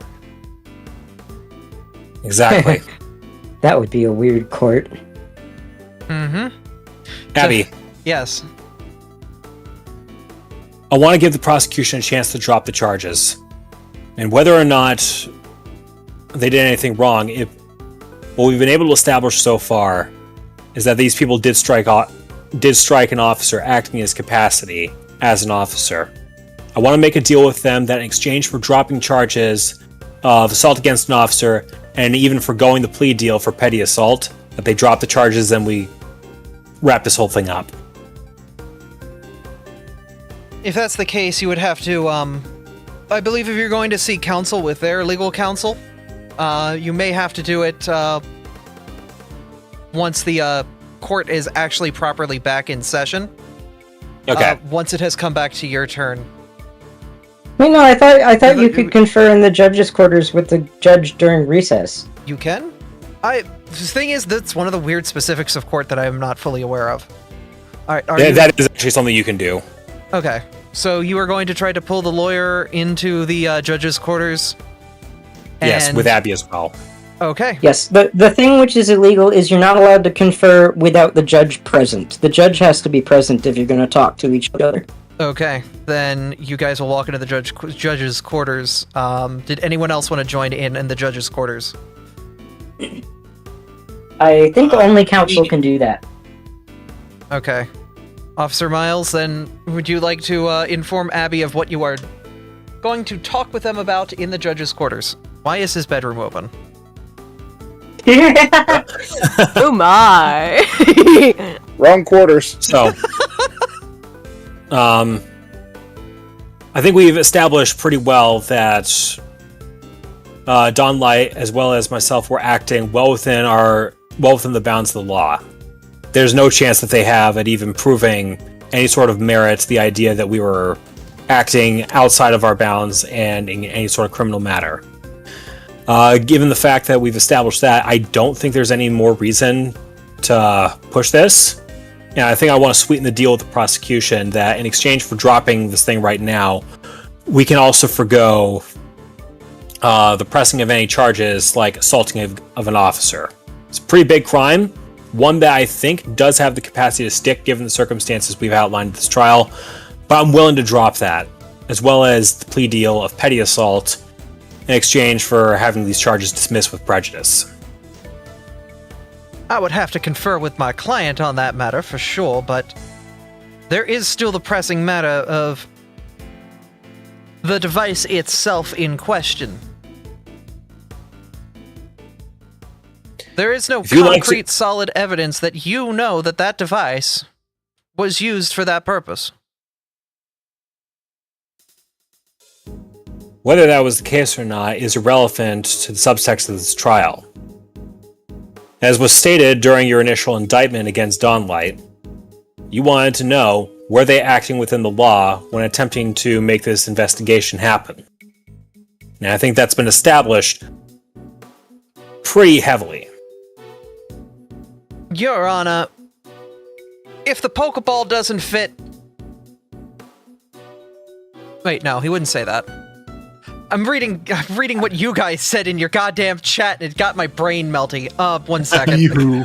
God damn it. Low! Brain rot. Okay. Let me figure out how he would respond to that. Your Honor, the matter is, we do not know... the opposition is acting on the assumption that the orb was used for mind control in that specific sense. The issue that I see with that, though, is I do not know where they're getting that evidence from. It is a lot of hearsay, a lot of words, but I have not seen any solid proof stating that they know that that orb was related to mind control. For all that we knew in the circus, all that orb was used for was for making the Darfan disappear, making the Kaparaja disappear. Out of character, all that Miles talked about is our intent, and all they're accusing us is our intent. And that's exactly what the judge picks up on. Yeah, no, that is... The thing is, the intent of the law is just as big a portion of it as anything else. If you're going to continue to press this case, you're going to need more than just proving that the orb was used for that. You're proving that the orb was not used for that, but also proving that Team Dawnlight acted with malicious intent and not anything else. If they were acting in their goodwill under the town's guidelines, then... At this point, the Blaziken kind of fires up a bit. You can feel, like, the heat radiating off of them a little bit. Team Dawnlight just destroyed the act that put us on the map, that got us out to this continent in the first place. I don't know what their intent was, but their actions speak louder than what their intent was. This circus ain't gonna survive out there without that act. With all due respect, Counselor, that's not our problem. The fact of the matter is, we were acting within our rights. And I believe that's enough to have charges dismissed. I'm going to confer with my counsel. He will kind of angrily stamp out of the room.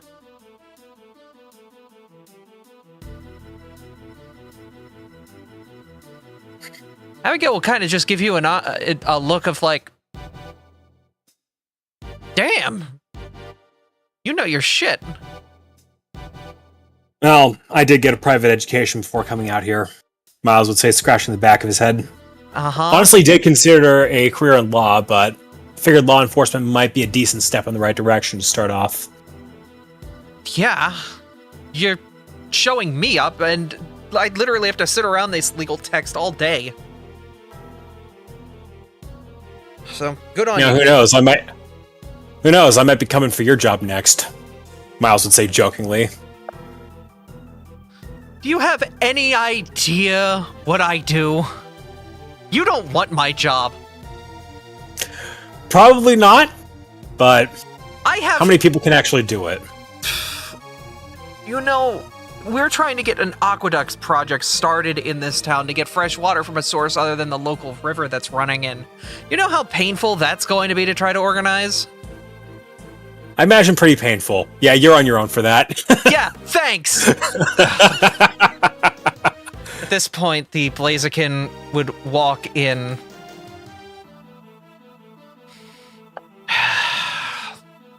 My council has decided to accept this terms and conditions. The judge will look to you and Abby. If that's the case, if both of you accept, then we can call the case, basically no one wins. There is no case. The whole case will be dismissed. Do you accept those, the terms and conditions that you laid out at this point? I can accept that. And I could accept it too.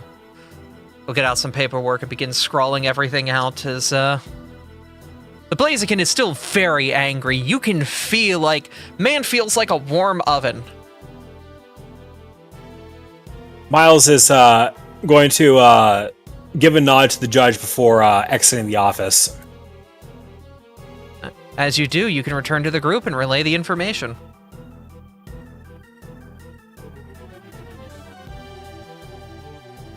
Gather around, boys and girls.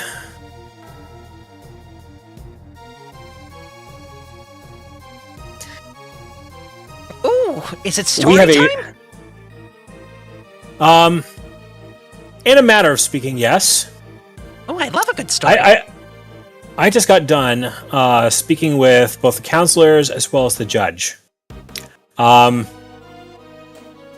to the sharp work of everyone of you guys, Miles would say, pointing to Dawnlight, as well as second chair counsel, I believe we're going to be getting out of here fairly soon, and all charges are going to be dismissed. Really? Pretty confident. Abby seemed pretty happy about it, and I don't think I need to tell you all, if you look over there, how the prosecuting counsel is taking this. You mean the one that's all fired up and scaring me a little bit? Yeah, I can see that. Now, credit where it's due, he's not the kind of man who likes to lose a case. And sure, soon enough, the Zatu would come out. I've spoken to both counsels for both parties, and they have come to an agreement that the case, both cases, will be dropped. Does anyone have anything that they would like to say before we dismiss the court?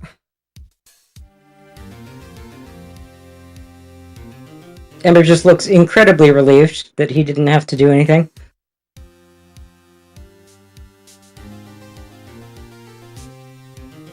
Oh yeah, there's a new day too. I forgot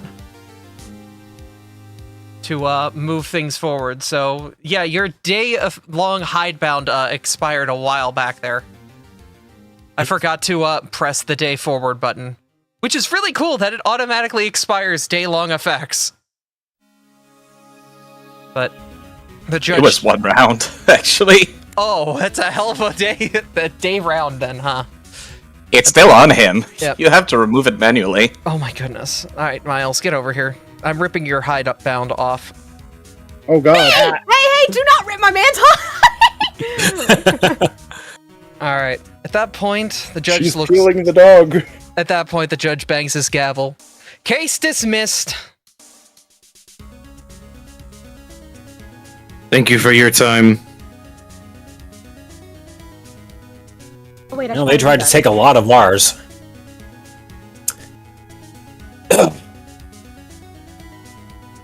Oh, thank goodness we were able to get that all done with. I don't like this. That was awfully complicated. No, the law likes to be like that. It's easier for me to learn a fire type move than it is to understand this. I do not understand why you don't have any records of just the list of contraband items on the Mist Continent. That seems like an important thing to have. Might be the book has been misplaced. Nah. Whatever. Miles would see the sheriff approaching and immediately snap to an at ease position, or at least not at ease, parade rest. Oh, relax. You won. Besides, it's Sunday. Y'all can go home and get some rest. Abigail just kind of half collapses against the side of the desk. I think I'm gonna cancel session tonight. I don't think I can run. I'm gonna just... I need some fresh air, man. She'll kind of look at you, Artie, and nudge you slightly. Do you want to go for a walk? He's just gonna stand up and actually start walking. Okay. It will do him good to get some fresh air. I need some. Oh, that reminds me. Mr. Mayor, did you get all the paperwork in order so I can do my next mural? Yes. I have to find an official location for it, but I will have to, once I've got that, I should be able to, come and, get you a spot where you can put your art big and beautiful for the town. Oh, thank you so much. I can't wait to get a location for that. Oh, it's gonna be so nice to do more art. I'm so excited. I can't wait to see what you're gonna do next. Oh, of course. Yep. My wife's been very, very persistent in ensuring that we, get all the paperwork done. It's a lot of things I gotta put my name on. As long as I don't get in trouble like I did last time, that's all that matters. That's good.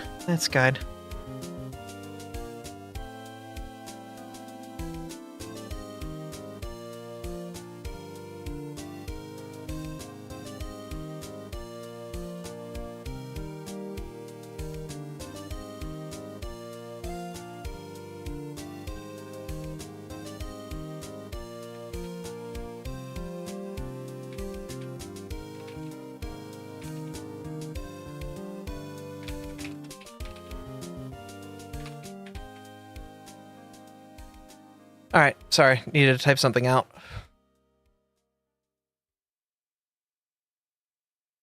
No worries. But, yeah, you get a moment to kind of breathe as everyone seems to be quite happy. Jack would look on. Alright, well, you guys go get some rest as well. Y'all have been through heck this morning. Tessa would look over. I'm glad my counsel wasn't needed, but I'm not sure what you needed me for today, Ember. Sorry, it didn't come up. Seems like a few things kind of got missed. You guys had them pretty much on the ropes from the start. You took out every witness they brought up to the case. You didn't give them a chance to gain any footing at all. Yeah, but you wouldn't want to put an innocent man behind bars, would you? Yeah, if he is innocent, yeah. Take that one up with,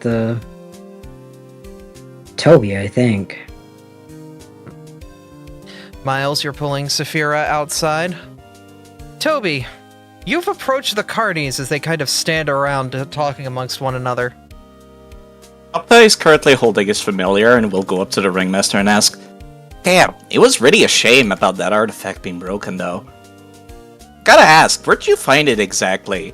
And he'll, without warning, take hold of his hand, and his familiar will actually transmit the mental message of, I know what you did. Mind telling me exactly where?" The Mr. Rhyme will kind of freeze for a moment and look over before softening. There was a Mimikyu. Said he found a magic orb. was given to him by somebody on the grass continent. Said I think that's all I needed. Said they could do anything I ever wanted with it.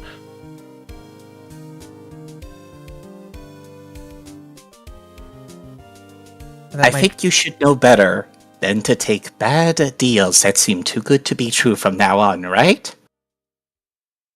I had to do anything to keep my circus alive.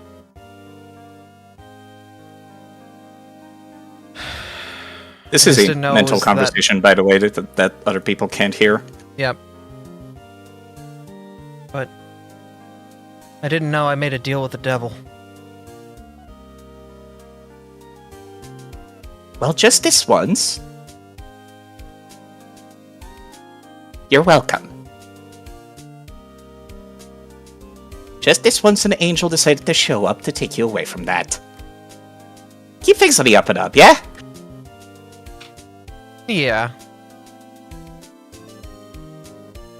And Toby will let go of his hand and keep on walking by.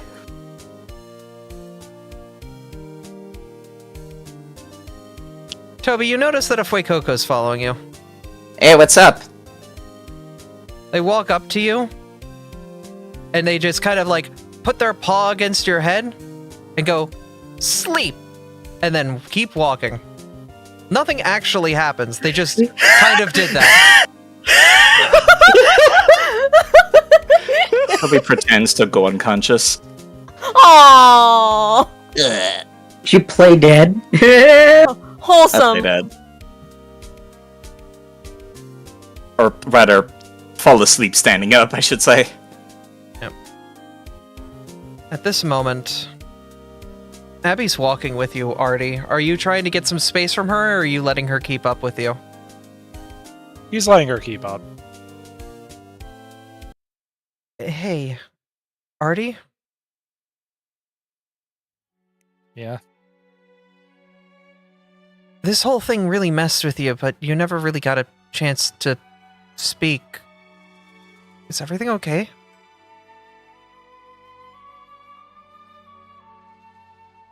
I'll be fine. You say that a lot, but I want to make sure.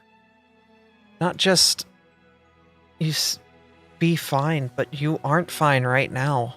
I saw you that entire time. You were quiet. You weren't really there at all, and you seemed like you had seen a ghost.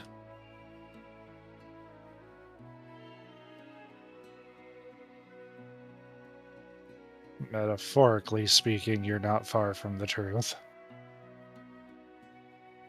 Can I ask what I was happened? just gonna kind of kick one of the rocks as we're walking by. What happened, hon? You don't have to tell me if you don't want to, but I'm kind of getting scared.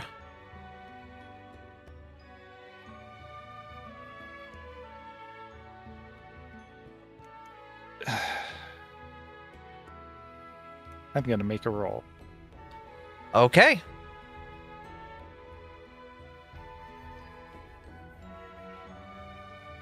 I don't even get to see what that result is. That thing that they presented, Yeah? the thing that they were using, Yeah? it's the reason why I can't remember 2 years of my life. Oh. I've been in one of those things. Oh. I'm sorry. When it came time to the court, I just couldn't get myself to even say it.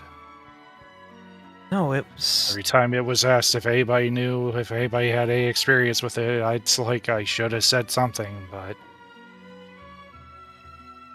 I couldn't even find words.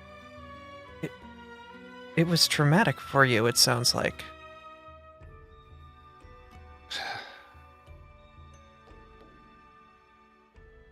Yeah, Look. I only have scattered memories of the time that happened within those 2 years, but I've already been in court myself for everything that happened. I was tried and found innocent because I was not under control of myself. But that doesn't mean that the people who were afflicted by the things I had done didn't want reprimands. Who put you in the ball?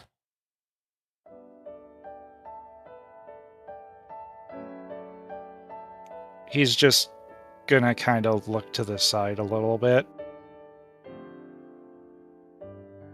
The people that were responsible have been, well, I can't say taken care of, but on the Grass Continent, the Twilight Brigade's been on the hunt for them. And they've been doing everything in their power to try to stop them. You think It's not that easy, but so they're still out there? yeah. Do you think this was them? It's hard to say whether they're now producing the items just for rogues willing to just sell it for a high price or what, but if they're back at it again and they're doing it worldwide now, then Artie's paw is just gonna just clutch. She's immediately find that word bastard and kick his ass.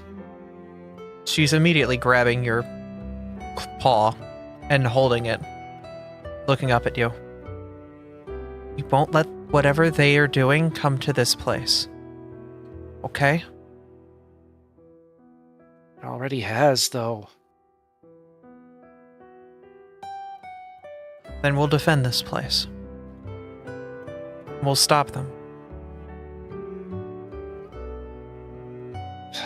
We'll make sure no Pokemon goes through this again.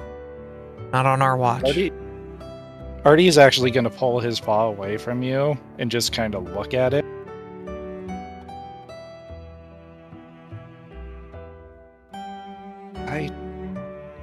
It's hard to believe that just throughout 2 years I went from a nobody to somebody who just is trying to make up for things that they had done, even if it wasn't me doing it, you know? And I wanted to ask that Caparaja how they felt about it now that they are now back to what they were, you know? But I feel like it's different.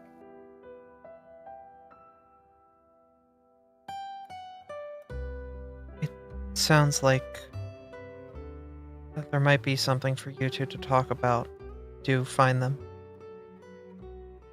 I assume from all of this, the circus might be here for a little bit extra while they kind of figure out what they're going to do next. They did kind of have quite a bit of their everything kind of get upturned from all of this, so it might be a bit before they leave. You might be able to have a chance to talk with them. But if it's... They at least had somebody who wasn't actively looking to harm others. Yes, they were being used and manipulated, but at least it was only for entertainment. It wasn't for war. Marty, you can't... Even if it was your body that performed those things, you are not that. The man that I know is a kind and soft-hearted individual who would put his life out there for even the smallest cutie fly. You're a wonderful, loving soul. What happened then isn't something that you need to weigh on your shoulders. Yes, it happened. But you weren't the one in control. And I understand wanting to try to make up for it, but I can't let that hurt you. It's not right. You didn't do Artie's it. actually gonna smile a little bit at your words. And he's gonna turn. Are all Pokemon of your line the same way? What do you mean by that? My guildmaster, the one who sent me on this task. His name is Cyrus. He's a Kadabra. I'm guessing he But said something he similar. said very similar to the same thing. Yes. Sorry, I'm psychic. She'll Yeah. give a little giggle. Yeah. It's partly how I learned the language. Ah, I see. But I think we just need to get more answers, and we just need to stop this before it becomes a problem. Yeah. We'll keep on our toes about it and be a bit more strict about when we bring people in for customs. I can talk to Marcus about it, since they work down at the docks. The procedure's been pretty loose up until now, but if this is going to be a problem, we can try to get on top of it and try to be more attentive of who's in and out of Peridot. I'm going to have to work with Jack a bit as well. As much as I don't want to. It's probably better for him to handle something like that. He probably has the officers who can enforce something like that better than I have any power on my side of the building. But if this problem ever comes up again, I'm now, I think, more willing to speak about my past in this regard. I don't know how I'll feel when the time comes, obviously, but the truth, pretty much, if I don't say it, the truth is unknown to everybody, you know? I think it's important that you say it, but if you're not comfortable with saying it now, don't. You can take some time, figure out what the words are, and make sure you find the right moment to talk about it. Just don't let it eat away at you. You're too important, not just to the rest of Team Dawnlight, but to me, and I won't let that happen.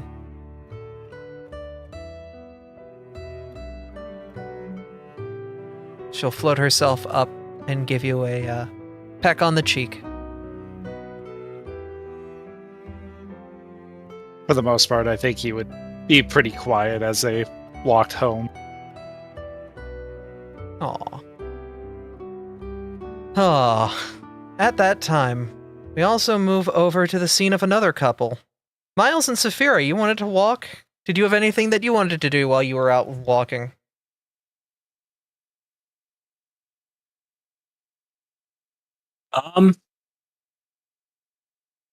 There was one thing, though. I want to see if Saphira is able to properly segue Miles into it.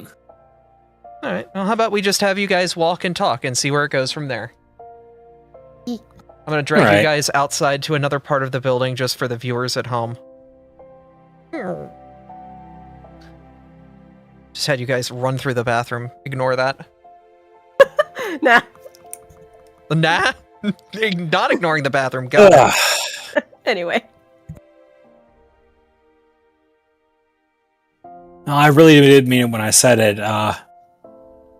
You guys were on point in that courtroom just now. You really think so? I mean, I really didn't want to have to testify, but I couldn't just not say something. It was so nerve-wracking. Well, effectively, what you put up, as far as evidence goes, did help set the record straight insofar as Mr. Rhymes is considered. It hadn't occurred to me that he may have just been someone's useful idiot caught in the wrong place at the wrong time and left to hold the bag. I suppose so. I guess it was a good thing I was kind of eavesdropping yesterday then. Even if I didn't fully mean to, huh? No.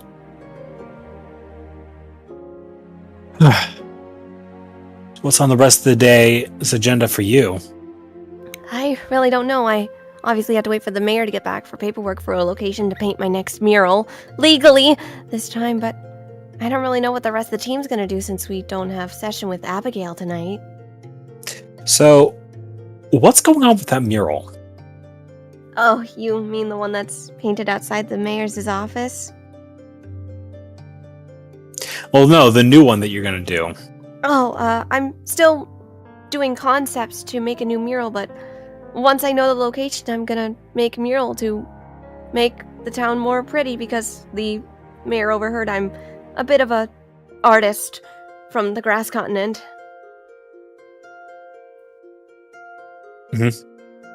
And, well, he thinks that having murals would be a nice touch to the town. I suppose, a place like this could stand to look a little less bleak than it currently does. Yeah. It is starting to feel a bit more like a home in its own way, though. Can't quite put my finger on it, though. More than you realize. Speaking of knowing a lot of things, you seem to know quite your way around the law for being just an officer. Well, I suppose it does go a little deeper than that. You see, I'm from the grass continent. I think I may have let that slip during my testimony today. I come from a pretty well-off family, Miles would say as he continues his way down the street.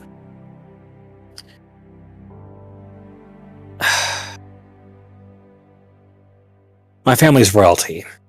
At least, that's how everyone looks at us. And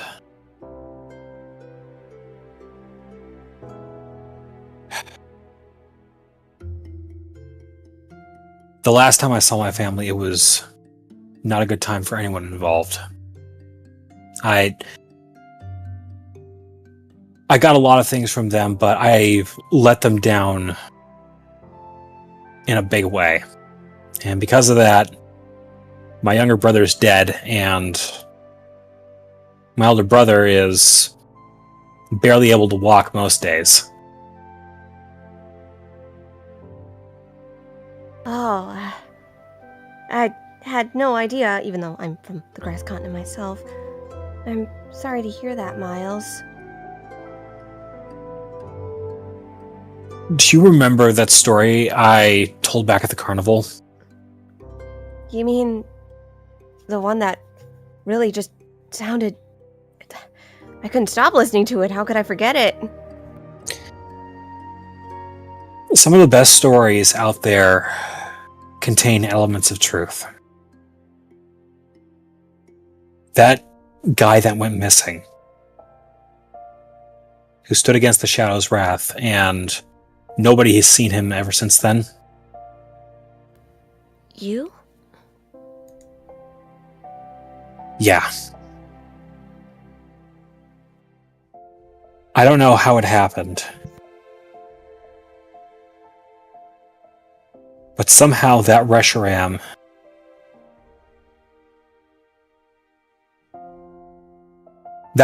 took something very important to me.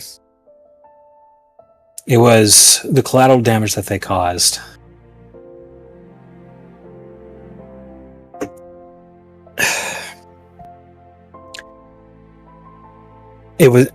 That Reshiram is the reason why I'm here now, because I'm trying to find out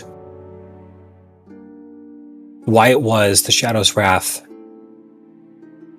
went after my family in particular. Something that destructive. There's no reasoning with it.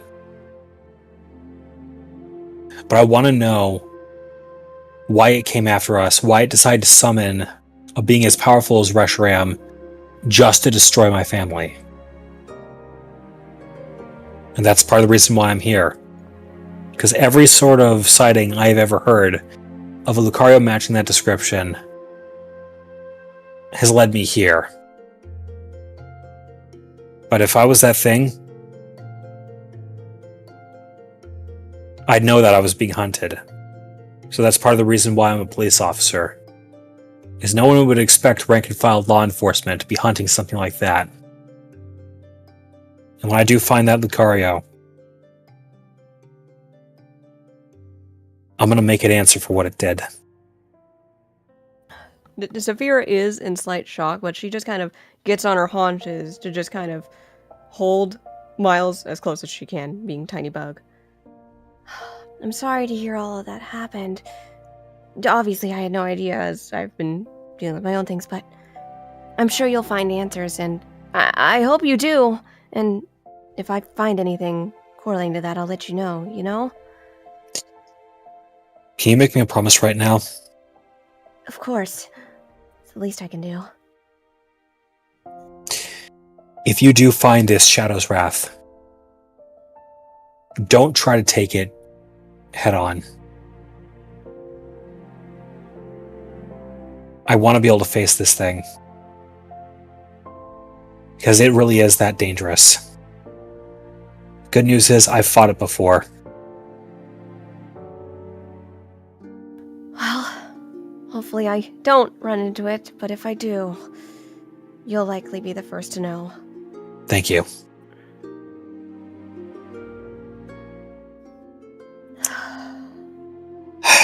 So, you got no session, got a bunch of paperwork to fill out for the mayor. For someone who's supposed to be having a day off today, looks like you're going to need all the breaks you can catch. Ugh, tell me about it. It's not been easy ever since becoming part of this rescue team. Let's go see what the others are up to. Yeah, let's. And despite everything, thanks a lot for yesterday. Even if it didn't have a great ending. Well, what happens, happens. The good news is, you guys aren't going to be working for the next 30 years to pay off the settlement from this. And nobody's going to jail over it, is the good news. Oh, that's what I was worried about more than anything. As they walk back, Saphira is just staying in lockstep with Miles. She's smiling a lot more than she was earlier. Or any other time she was near him. Miles sees both Abby and Artemis smiling at both of them before moving to try and rejoin the others. They are thankfully not within earshot for anything that's happening.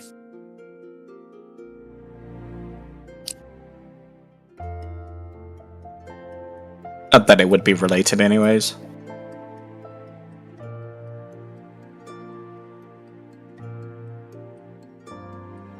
Okay.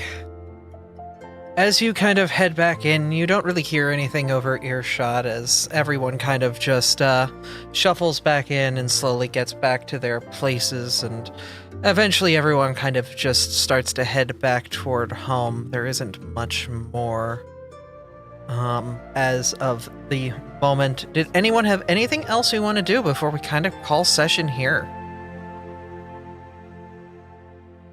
And not really. That was adorable. Well, also, do I need to roll stealth for my usual shenanigans? What shenanigans are you talking about specifically in this case? Are you implying that I might have multiple shenanigans in the works? Always have multiple shenanigans. Yes, in the you works. do. You have more shenanigans than I could ever cook up in a day. Uh-huh. She also might have just forgotten. Oh, you have a message to me. Ah, yes, you can roll stealth to do your shenanigans. Though I will have to make a note of it for next time, because it would be very obvious what your shenanigans are. Uh-huh. So roll your stealth roll as everyone kind of recollects. At this point, we can kind of fast forward you guys back to your guild house.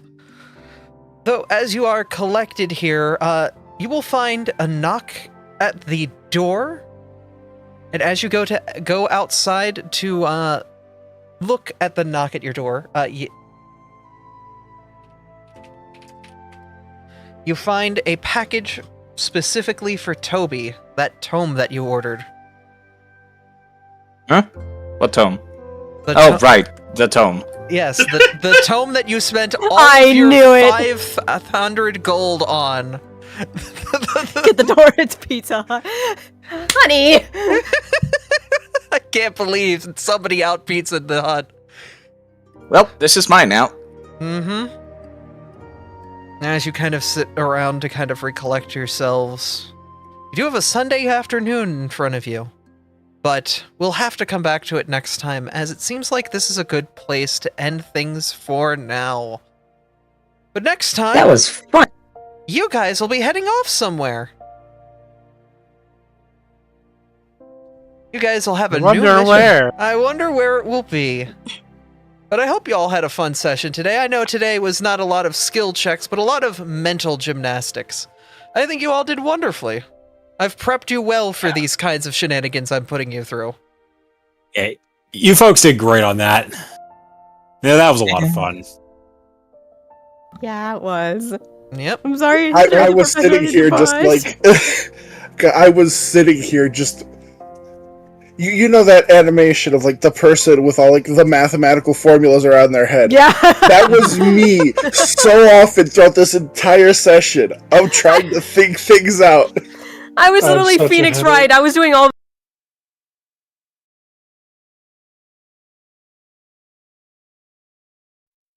There was none. I'm very disappointed. I was promised I gavel was smashing. told to have restraint, okay? Okay, I my- was being good. I just Appreciate lost it. all of my audio for a minute there, and I don't know why. Sorry about that. It's all good. I think my Go XLR freaked out a moment there and needed to reset itself, but it's good now. Okay. Yeah. But anyway, my players, did you have fun? Yes. Yeah. That was great. Thank you. Alright. Straight, unfortunately at this point, your character will be stepping aside for the next couple sessions, as Team Dawnlight in general will be heading out on their normal their normal shenanigans for next time. It should be much more of a standard delve into a mystery dungeon. But Oh, boy. yeah, it should be a fun time. That'll be it for us. We have fan art. Oh boy, do we! Let's go fan art. Where's the fan art? but scene? I had my fun, and Miles will probably be back before we know it. Oh, for sure, for sure. If he wants to tease me any more than he already does, then he will be back. So, Statoros made a bunch of images of the various members of the Continent of Steel crew, not just as themselves, but also as plushies for part of the horde that Little Miss Zafira has taken Yes. home. The 16 plushies I managed to accrue with my tickets. Yep. So we have here just the professor, Look and at it. Me. we have this lovely Toby plush here. Look at the top. Yeah. Look at the top. And then there was a grep, so I got these were in chronologically as submitted order. Martin submitted this image, which was related to Dokapon. Can I get the context? Oh, fuck, we had to explain ourselves, Stoka Squad. I don't remember the context. That's the problem. This was 2 weeks ago. This was Why am I in a Martin steamroller? says, context, there was a joke on Mizu's stream where people were waiting for Volna in the maid outfit, so I decided to see if there was a maid outfit in SFM to see if I could put Volna in it. right. But when searching the workshop, I maid couldn't outfit find incident. a good maid outfit model, so I did find a steamroller. So instead I became fucking Dio. Because apparently maid was in the description of the steamroller. So they just put Volna on a steamroller. What? Good. And Martin also made this image of their characters watching the Mr. Rhyme pull out the strange orb. God, that was a moment. Mm-hmm. We also have from our wonderful friend, Oh, I can't see their name in full. But this is a fan character by the name of Rasputin, who had a off-stream downtime period where they spoke privately to a certain Zalazel Gojima. And that adventure is one of the threads in the Downtime of Steel area. Ember? Or Ferris, you wanted to say something? No, I'm good. Sorry. Yeah. I am gonna get their names so I can credit them properly. Riffs Almighty. But they're Helopatile Rasputin. Yeah. And then we have the Abby plush. The Abby plush is so cute. Yeah. And then of course an Artie plush with a tag saying it's owned by Abby. I have seen the IRL version of this. IRL Artemis? Yeah, he's pretty hot IRL. No, I mean, I know. I'm talking about the IRL Abby plush. Oh, yeah. Yeah, we've seen it in person. It's real cute. I cried into it multiple times. Yes! I remember seeing you, like, just out of tears multiple times. Mm-hmm. God bless you. You also got them heart beans. Them heart beans! Artie, you got them beans? Look at them beans! Them beans. And then we have the Ember Ball. Specifically Blaze. Blaze looks like they're just a kickball. Or at least their flush token is an orbular. It's a stress ball. I want to go to the moon! Why, wait!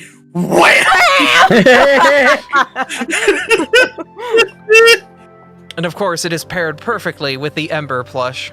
Oh, I love the face on Ember. It's so good. It's cute. I love this man. This is a cute plushie. Fuck you, Stataros! Every time! Trevor, 1 of 64. 6,464. No, I believe that's 1 of 64 to the 64th power. Oh. Leave me alone! This is a different campaign! Look at how happy Volna is. Their plush is so static. I'm gonna smack it with my hammer. There are no thoughts behind those eyes. Does it have real hammer action? Yes. If it didn't, it wouldn't be an accurate plush. It squeaks when it hits something. Speaking of things that squeak, I hate you. it's a Saphira plush. Look at a little bug! 2 miles! Aww. Oh. Made in what? Is that Keita? I swear to God. Made in Keita, yes. God damn it! And of course, on the Miles plush. Oh, look at my Made in boy. Grass Continent. Made in Grass Continent to Saphira from Miles. What an interesting sword they got. That is a very interesting sword. It is. I love it. There's the picture Love it, all love it, love together. it. The professor hauling the haul back home. Yeah, this is actually what had to happen. Is the professor to carry all of Saphira's plushies. Look, I specifically had told Topta when y'all went to go carry Artemis back to the house, I'm like, I could just shape my shell into a stretcher, right? I'm not unused to having to haul things. Don't make Professor Ignatius Crust mad. He's got his ass-kicking boots on, and he's not afraid to use them. Oh, the ass-kicking boots from the Dokapon! My ass-kicking boots! So last Dokapon was, like, extremely wrathful. We were just at each other's throats, and this was a comment that came up. Yeah, at each other's throats enough that this image was made where y'all are about to shake. Okay. So at the beginning of the stream, I swear there was like some kind of secret alliance between the 3 of them to go after me specifically. The entire stream was just us targeting Mizu. Look, you would have not been targeted by me if you hadn't stolen my shit and then not given it back. I fucking apologized like 30 fucking times And also, I'm not just gonna let you kill me. The fuck do you take me for? Please watch the Dokemon streams. They're every Monday. Yeah. On our channels. Please watch them. They're hilarious. Because it develops shit like this. I love the courtroom drawing of Ember. Cool, remember. Ember in the courtroom, just like, thank you, Ferris. Cranky. Yeah. Cranky. Cranky. Cranky boy. Cranky boy does not want to be in court. He's so cranky. But he did get to call an objection. Yeah, he did. So, speaking of cool art by Ferris drew the mayor's hat. It just keeps getting bigger. You stole this one. That was a doodle. That was a doodle. It was a doodle. Well, he also gave him the Dimmadome hat. It's so good. It's so silly. Yeah, the professor asked for the Dimmadome hat.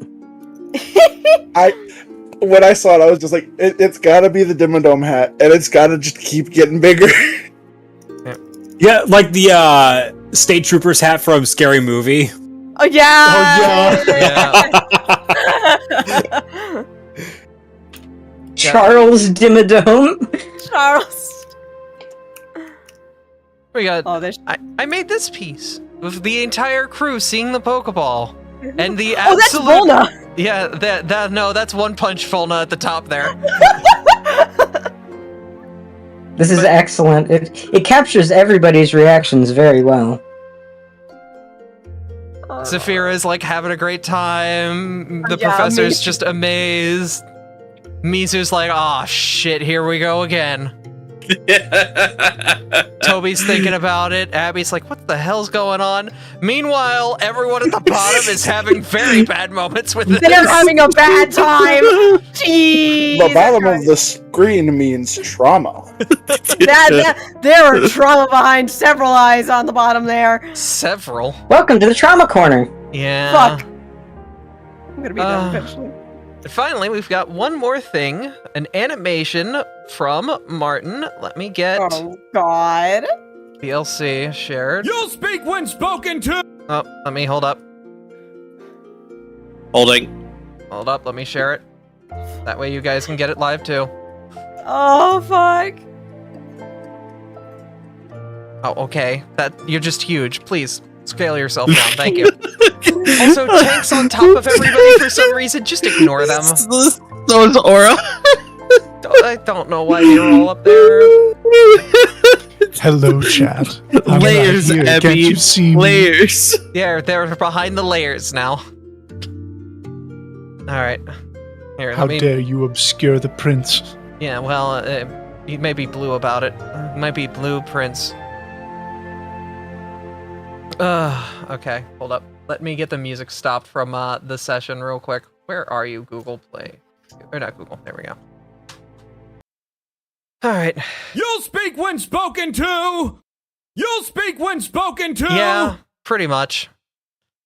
The Zatu pretty much just having to, like, control the court heavily and get it wrangled back into spot.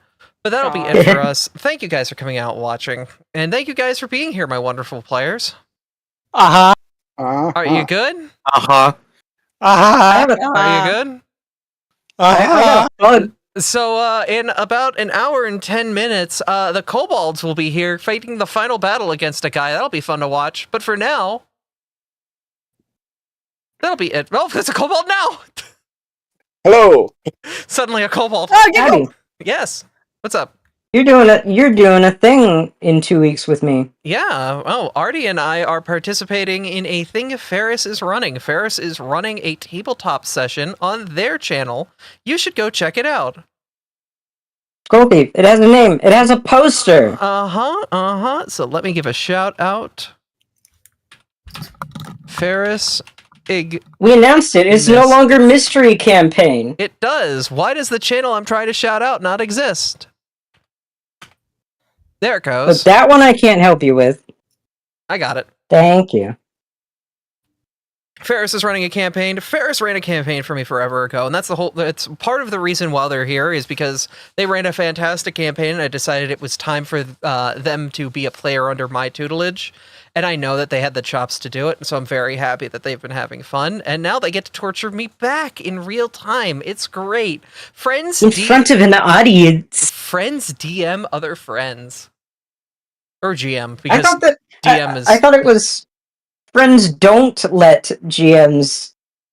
Well, regardless, that'll be it for us. Go follow the wonderful people that make this possible. We've got the wonderful Corey Mizu playing Volna. Hello. The wonderful I'm a kobold now. Yes, you are. The wonderful Side Effect playing Topta. Hi. The wonderful Sass Creations playing Saphira. Hi, I do things. And I make her blush. Yeah, the wonderful Azure Artomis playing Artomis the Lucario. Hi. Wonderful Ferris Ingus. Ingus. Hello. Ignis. Ignis, I think was the Ignis. correct Yes. pronunciation. Kane Moogle playing Professor Ignatius Crust. That's me, resident Don't you old mean man. Don't you mean igneous crust? Oh my god. Samia was not able to join us today, but she was a wonderful guest for last time. Straight, thank you for joining us today and helping the crew get through the court battle. Pleasure as always, everyone. And of course, the wonderful DMs that helped me write all this, get all this ready, and get all this prepped. Tank Facts. Lola. Who may have stepped away. Senna. The wonderful Sen. Sounds a great bean. Sen is a great bean. I can't wait for them to be at my house. Sensu I think they might have stepped Main system activating. Sensu They did bean. not. They did not step away. They're Oh, in we combat broke mode, run! Oh no, run! The wonderful Abra. Bryce. Oh, Affy. I think Affy might have stepped away because I could hear myself echoing in their mic. Mont. They unmuted themselves, though. Huh. Strange. I'm not sure why it's being weird then.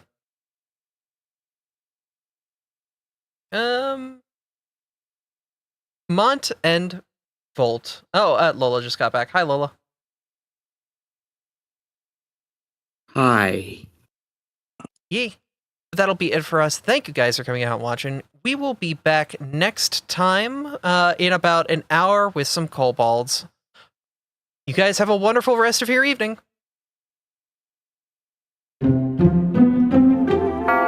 Bye, everybody. Bye. See you next time. My audio levels are screwed up. Oh! I'm just gonna mute it.